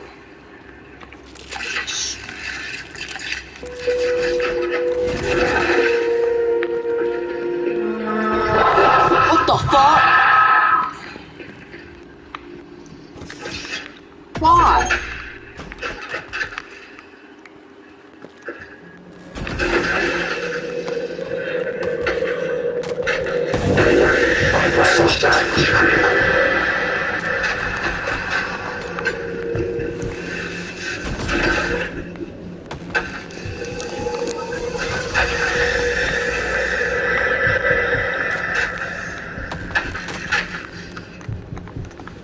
Requesting new operator.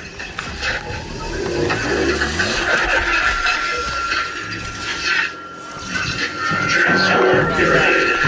The 0 frequencies operator ready to deploy. Help me, nigga, help me! Help me! You're right, help me! No, what are you doing? Stop!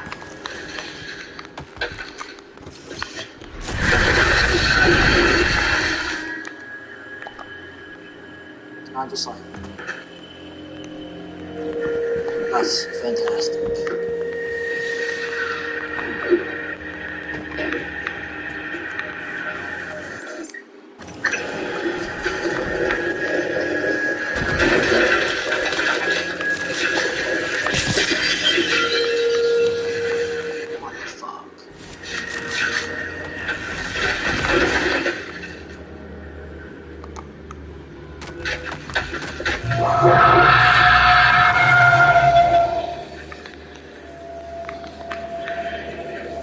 First off, you're cheating, buddy. Second off, why do you want me?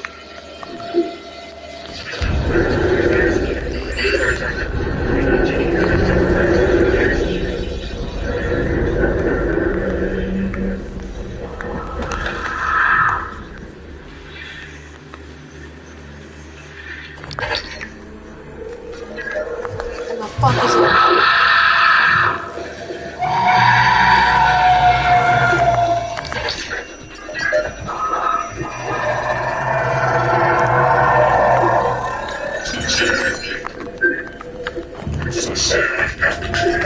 Fuck you, you Baroque short bitch! Yeah.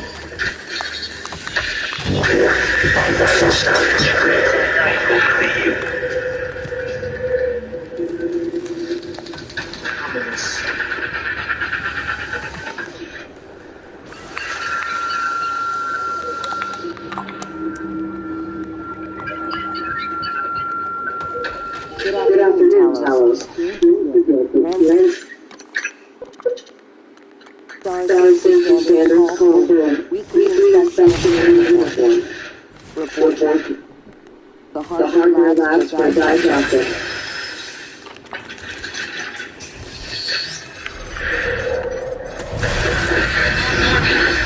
We're in life support now. It's all clear.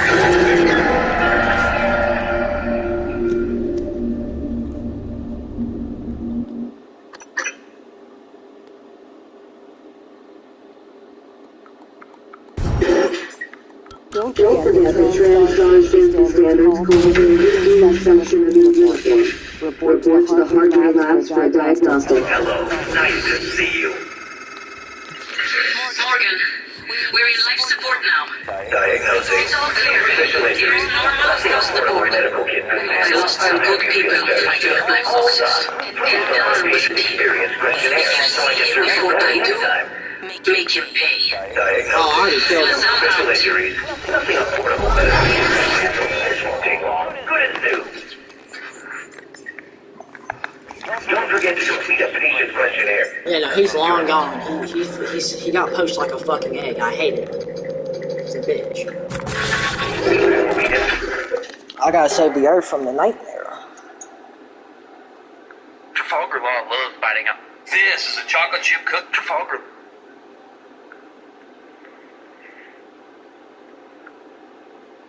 Trafalgar Law loves biting off more than he can chew because it was his idea to go after Doflamingo. And let's be honest, Law got little broed by Doflamingo every time they had an encounter. Yeah, he got a few shots in by using his broken devil fruit, but in the end it was mainly Luffy that defeated Doflamingo. And this man Law still had the audacity to want to go after Kaido and Big Mom next. Like, dude, you can't make the decisions around here. You're not the one beating these guys up. And I'll be honest, I'm not caught up. I haven't seen that fight yet. I just know it happens. But from what I've seen, Law thinks he's him, but Luffy's actually him. Class, I'm happy. Oh no. Law is actually him. He fucks him up. What's coming out here this time, bro? And at least make it fair. Oh, would I have to? I don't want to kill Calazars. Wait, what? Oh, right.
this dream again.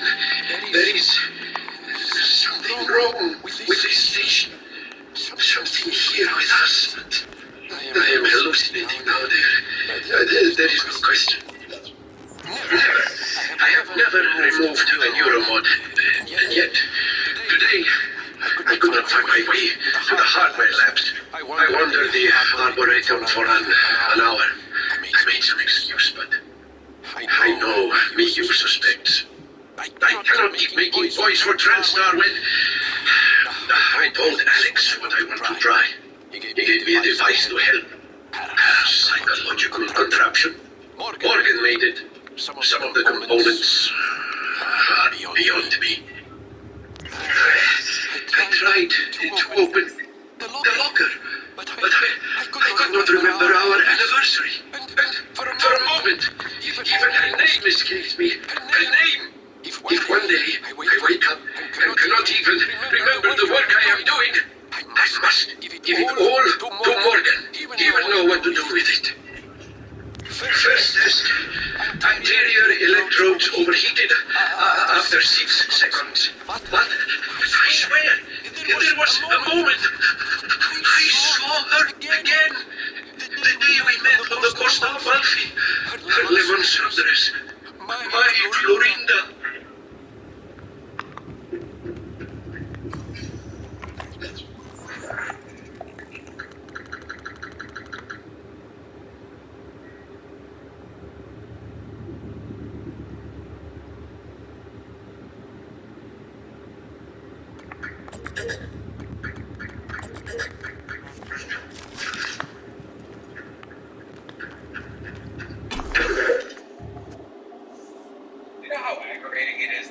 Historian for a universe that doesn't even care about its own history. What do I mean by that? It wasn't until I started watching One Piece that I realized how much of a mess Naruto's timeline is. Let me give you an example. This photo right here of Hashirama meeting Tsunade. Super cute, right? Do you know how much this one photo just fucking destroys the entirety of the Naruto timeline? What do I mean? This photo right here means Hashirama was Hokage for almost 25 years. Again, what do I mean? Hashirama and Mito don't get married until Konoha is founded, which means on the night of their marriage, they consummated their wedding and had a child 9 months later. Hashirama was still Hokage and alive until that child turned 18 or older and had a child of their own about 5 years old. Conventional timeline to Hashirama was Hokage for 8 years back. One photo skews the entire timeline by like 14 fucking years.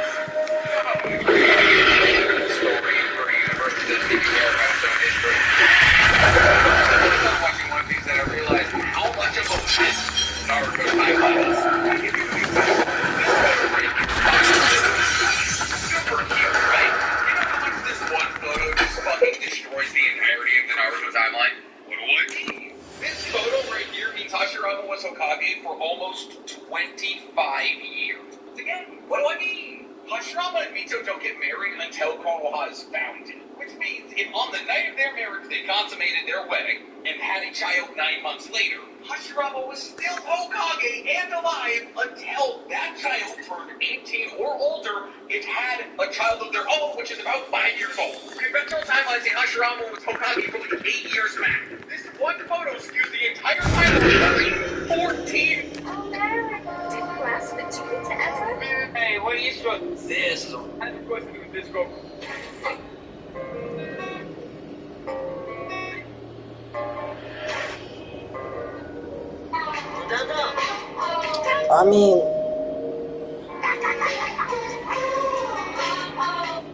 I guess, maybe.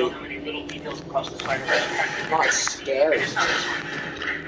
This whole scene is already so Here has the greatest epigenetic. Now this listed here has the greatest epigenetic.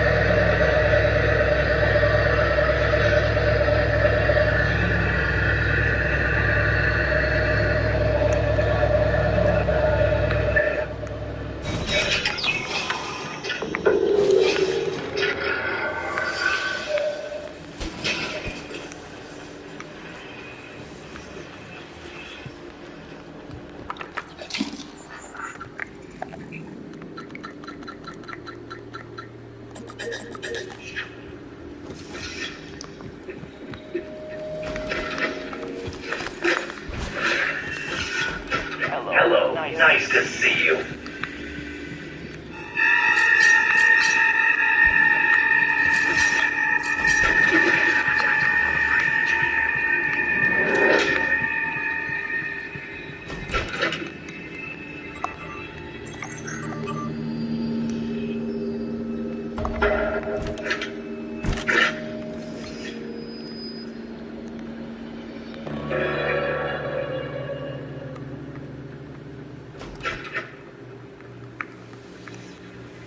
Oh, so I just...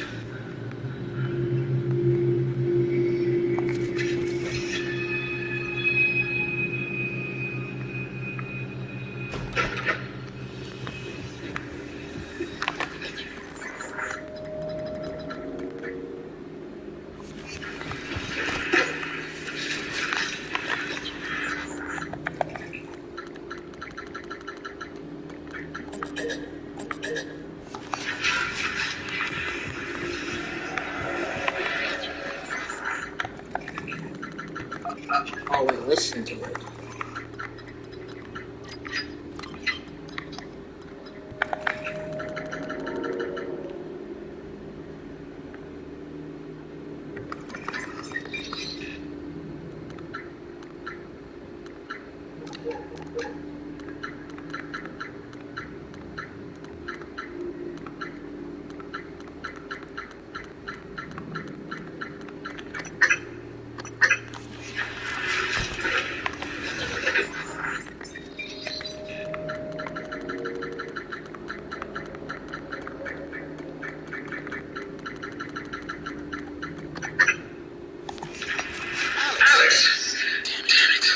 Hold on. I'm encrypting the rest of this. Okay. Dr. Cole already wiped the recording of Morgan's breakdown off his computer. The last copy is hidden in his office. I'm not going back. You'll have to get it yourself. ACBAC. Good luck.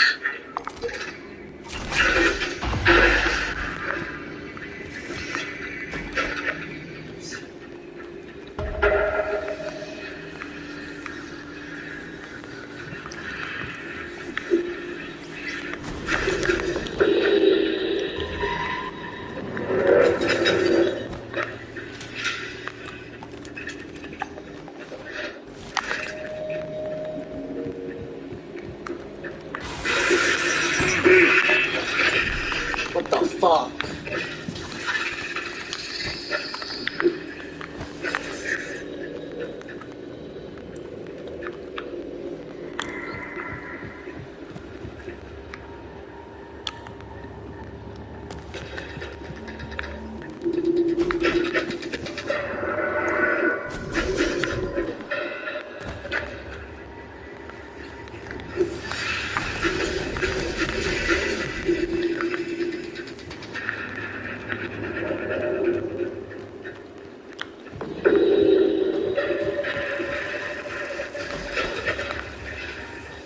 Hello, are you here for an appointment?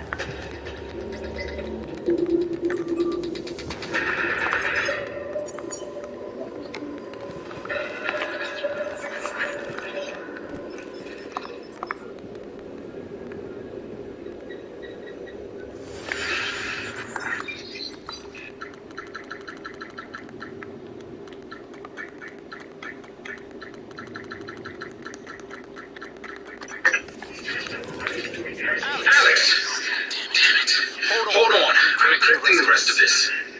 Okay. Dr. Cole already wiped the recording of Morgan's breakdown off his computer. The last copy is hidden in his office. I'm not going back. You'll have to get it yourself. ACBAC. Good luck.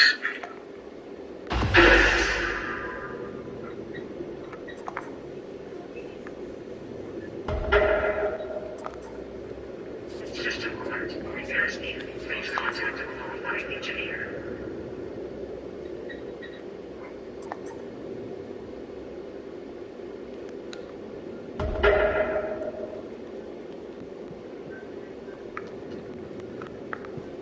Welcome. Maybe I can help you.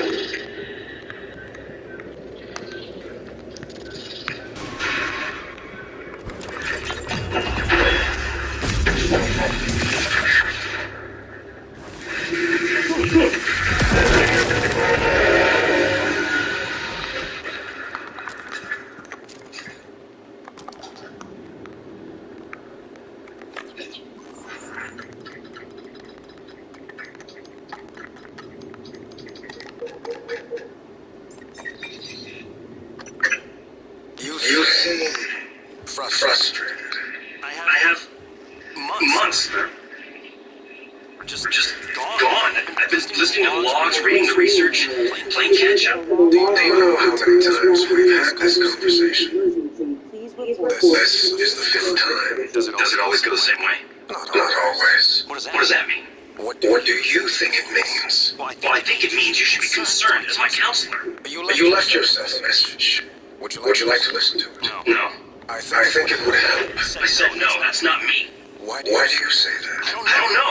I just know. You agreed to this. This was all your idea. Yours and Alex's. I didn't agree to any of this. Right? That Morgan is not me. I would never. Do you know what's going on in psychotronics? Do you? If I did, I couldn't say. You know that. What do you know about the typing? We shouldn't talk about it. Not without your brother present. Them. You do know you snake. How can you sit there? Morgan, take a deep breath. Here. I don't want a pill. I want this station shut down. I want Earth. Morgan. I said no. Okay. I'm going to call Alex.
and the great influence imposed on him by Naruto. But the two I'm choosing is Blackbeard's speech on dreams and Aizen's on courage. Blackbeard's speech caught me at the lowest point of my life, and it inspired me to chase after my dream. But just within the context of One Piece, it's beyond compelling, because it's rare that the main antagonist will share the same ambition as the main character, but also the same spirit. And Aizen's speech on courage just changed my perspective, because it showed me that the greatest strength humanity has to offer is the ability to move forward against an uncertain future. Here has the greatest speech in anime. Now this list is stacked with anime speech on fear, incredibly hard, moderate speech on reality, pain on the cycle, hatred, and justice are some of the most iconic that provide one of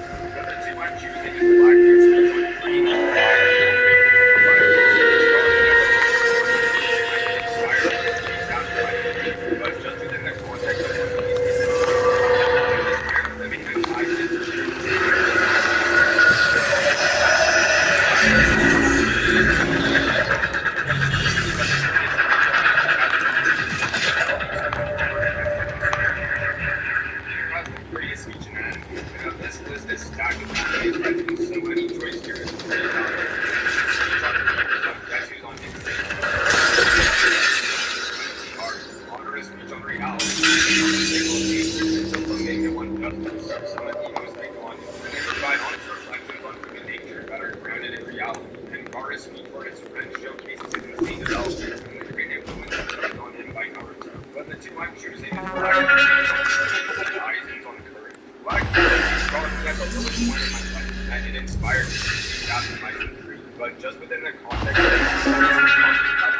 I promise you I won't kick. All I ask is you hear me out first. And you can build Carlos one to pieces if that's what you think is best. I don't think we'll do it. I know. Because I used to think we could be trusted to play with fire without burning the house down.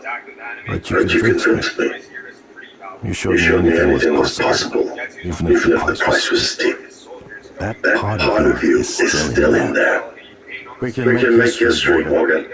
Not those leeches on the Transtar board of directors, not Mom and Dad.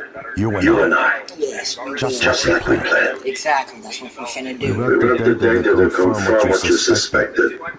Carl is broadcasting a neural signal. Secret message reaching to the stars. What I want to know is what is the message? And who is listening to it? I think you know. Ever since we first tested the Typhon neural mods, you've known. This fabrication plan is for the low-wave device prototype you can see. It will hijack the Carl signal and use it to deliver a massive shock to every Typhon organism at once. Take it. And the other key, I got you. What? Morgan!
The shuttle bay.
fuck is a fabricator?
Why me? What am I doing?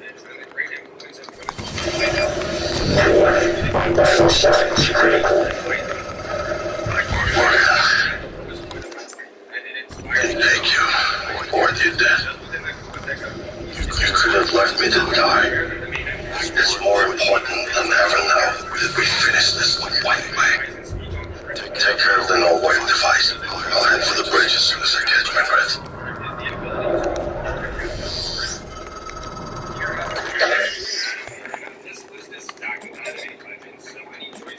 You're still trying to consume the station.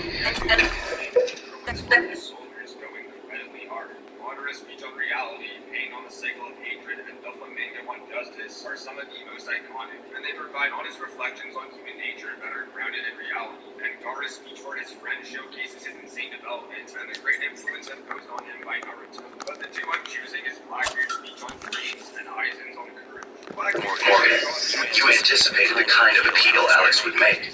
Sibling bonds, history. You programmed me to refute him point by point. However, we can skip that. A typhon the size of a skyscraper is currently eating Talos 1 for lunch. Ergo, Alex is wrong. Destroy the station. Just as you planned. The blast will take the monster down with it. Destroy the station? But didn't you hear him? The null way. Alex is correct. It could work. And preserve what we have learned here. We have to try. Look at the alien outside the station. Of course it's a risk, but we've seen the generator work. To destroy all this, to murder a species, the research lost. You are right, Morgan. We can't let these things get back to Earth. It's actually One of not. them hit their side. Morgan, please. Destroying the station should be the last option, not the first. It's the last option.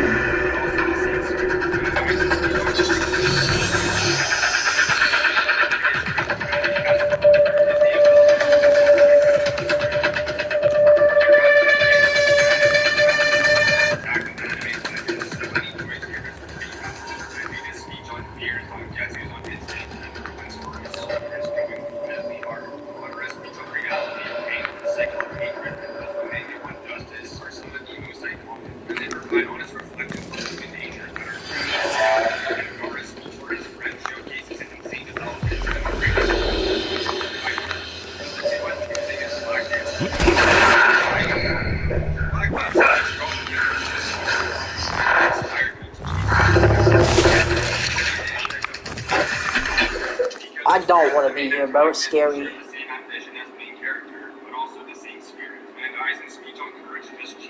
perspective. Because it showed me that the greatest trait humanity has to offer is the ability to move forward against an uncertain future. Here has the greatest speech in anime. Now this list is stacked with anime legends, so any choice here is pretty valid. Vegeta's speech on fear is on Getsu's on instinct, and Ruin's for his soldiers going incredibly hard. Madara's speech on reality, Detective. If the idea hasn't occurred to you, I'm sure it will eventually. Don't do it. I can't predict what would happen if you scan the apex, but all my models point to Cypher.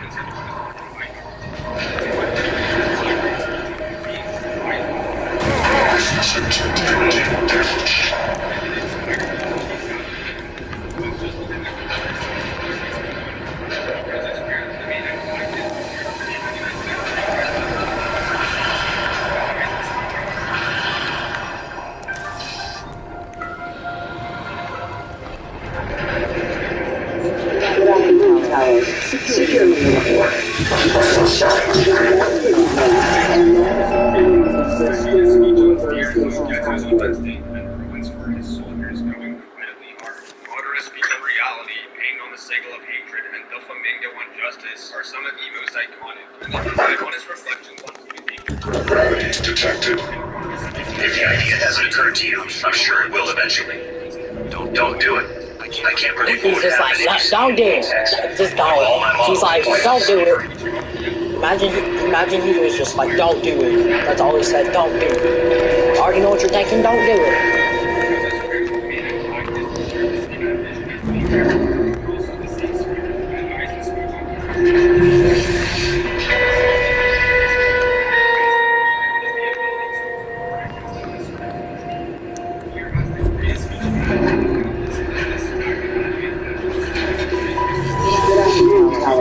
Security reminder. Sticky notes. Even well-hidden ones are not a security of your store or workstation password.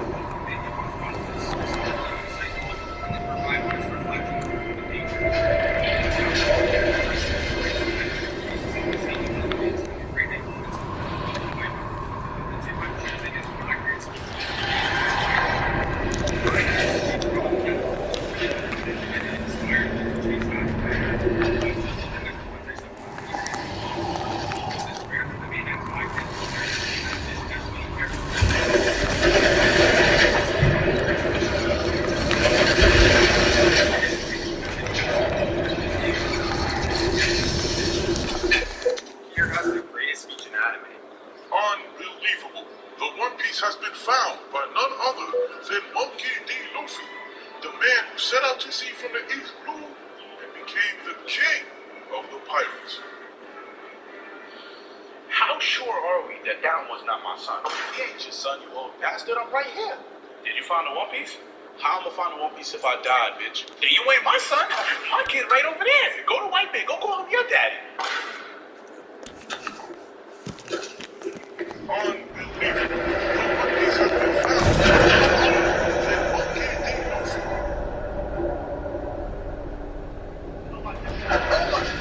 Oh my God, Naruto, congratulations.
I should have gotten the ID security first.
to locate the exact spot.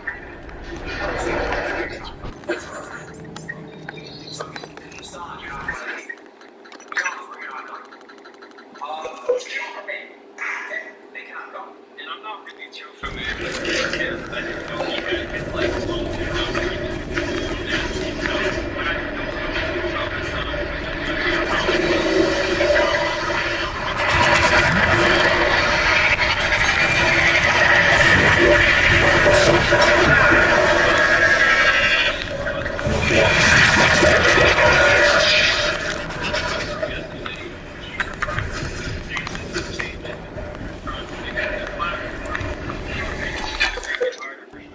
sponsors and different things like that.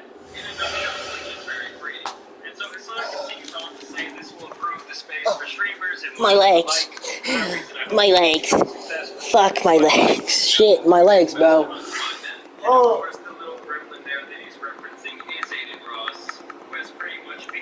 This game's ass. And a huge advocate for getting other major streamers onto the platform. And so this is where Aiden Ross's burner account comes in.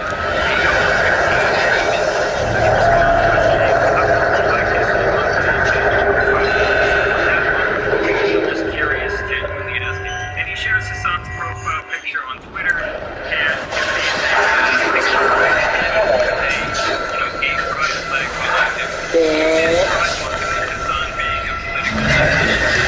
it's really no surprise that he would do something like this.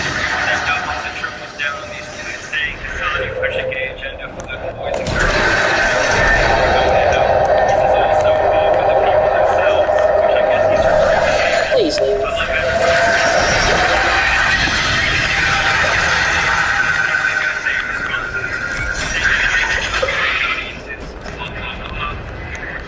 Transgender surgeries, etc. They all about gay agendas being pushed on kids. He has literally streamed porn to minors. LMAO. And it's an undeniable fact.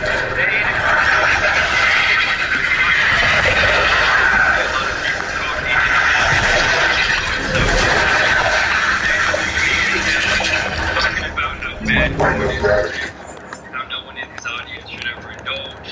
And in general, I do agree with that message. I think it's very damaging for young men and women all over the world. When you get a church stance, and a couple days later you're pulling up the hub on your streams, it just makes it look like an idiot. Response saying, you play everyone In the middle of social consulting.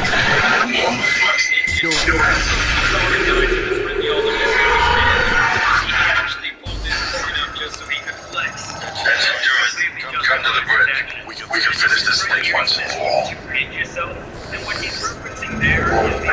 Assume Alex's plan succeeds. Then what? You're taking a massive gamble that there aren't more predators like the Typhon. In the history of the universe, humans have only recently become self-aware.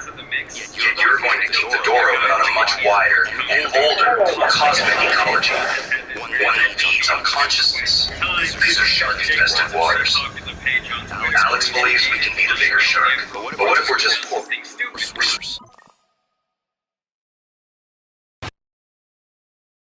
He says Jake Lucky deserved to be stoned to death. On God. Which obviously over some online beef is a really stuff thing to say. I mean, this is something that I would expect to come out of the mouth of like a 12-year-old kid. Also, I will say, making against other people on YouTube usually does not go very well for the person making said threat. It's almost like working at a major company and having all these co-workers, and you put in one of them, and you tell them you want them to die. And obviously, these tweets of Aiden's were receiving a lot of backlash. Bro, I'm fast as fuck, boy. This video to his alt Twitter account. I'm not on lean. Me and Bruce, we are relaxing.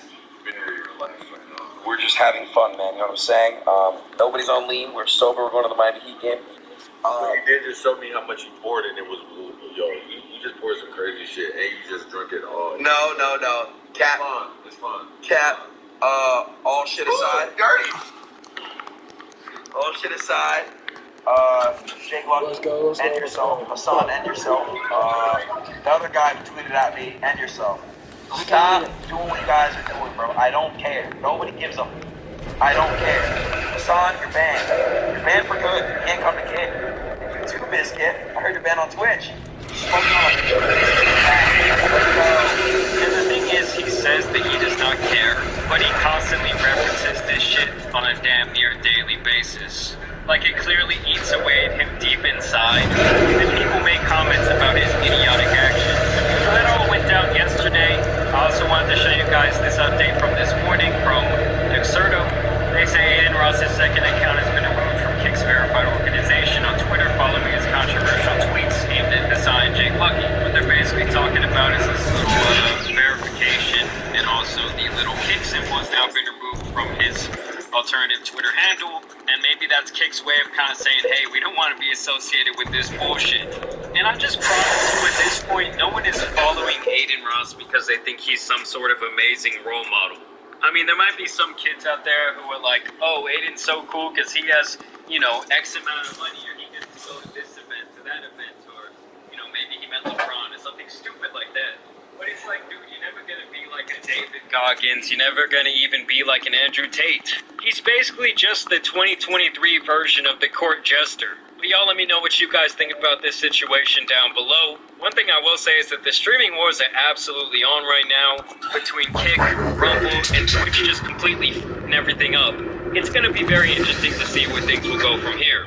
As always, I do want to thank you guys for watching today's video, dropping a like and subscribing. Y'all make sure you go follow me on Twitter, that's @JamariSpeaks. But as you guys know, it's me, your boy, the Tan Superman, and some other Neanderthals out here need to be covered, so I'm out. Peace! Folks, the Jeep just got cheaper. At Ollie's, we're celebrating Ollie Days, our customer appreciation bargain bonanza. During Ollie Days, everything in our store is 15% off. Hurry in, Ollie Days absolutely ends Sunday, July 2nd. Ollie! Good stuff, Jeep!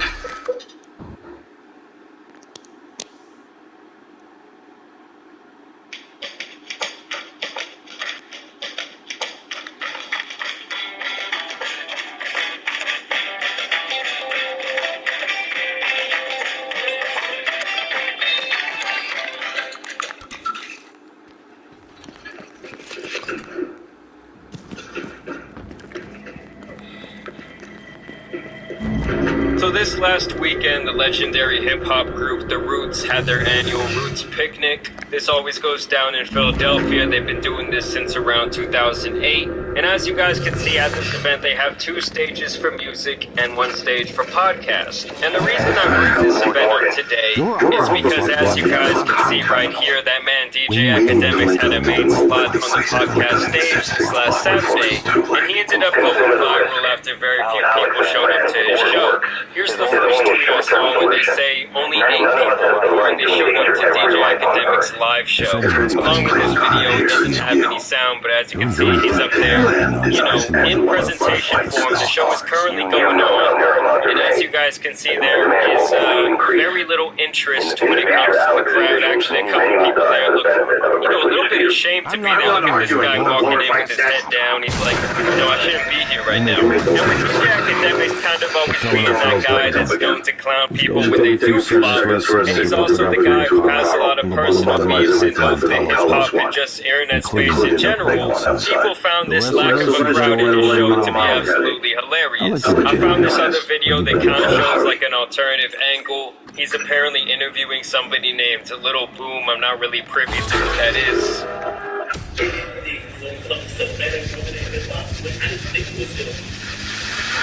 And as you guys can see, there's a little bit more than people there. I would say, you know, there's maybe around 50, 60 people in this crowd.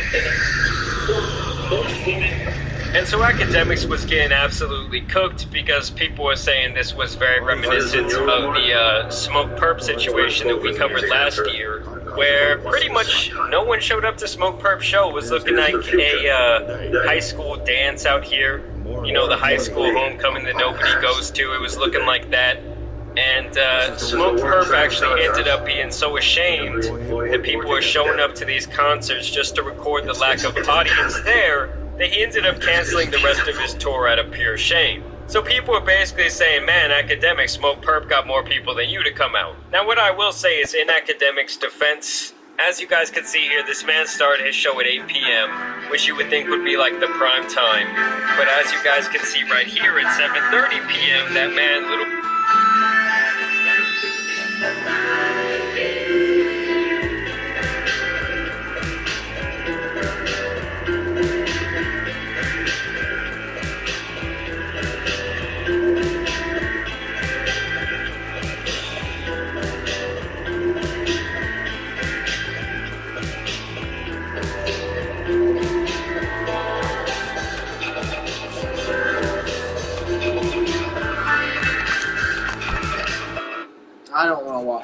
dude, so I don't have enough time.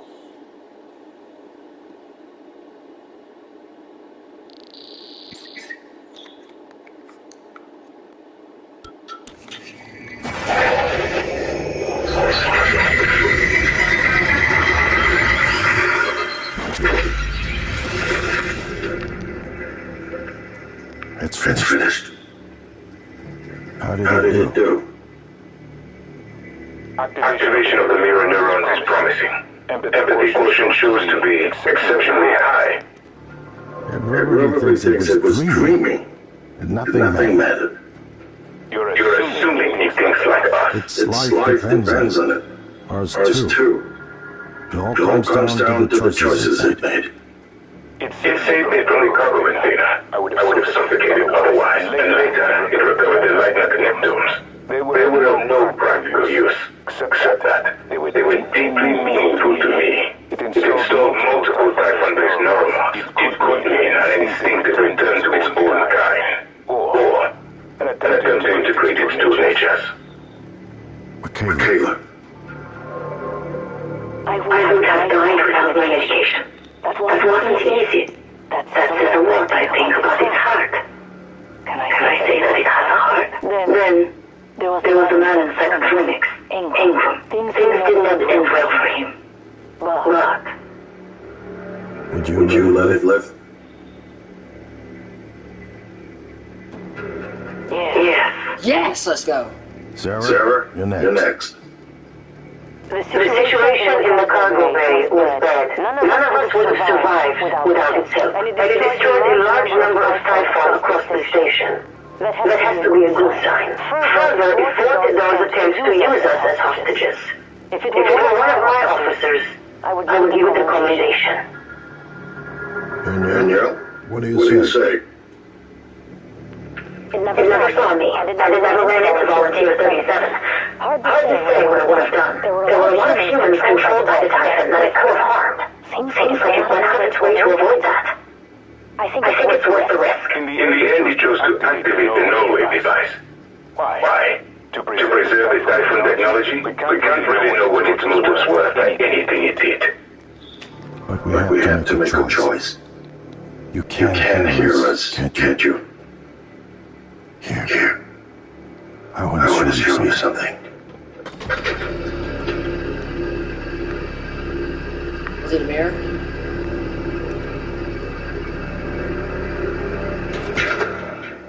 What you experienced was a reconstruction based on Morgan's memories. This is the world today. We spent years trying to put what you can do into us. We never tried putting what we can do into you. Until now.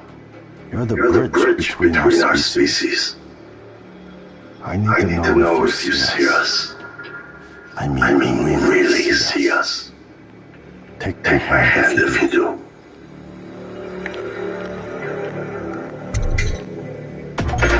We're gonna shake things up. Like old times.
Good morning, Morgan. Today is Monday, March 15, 2032.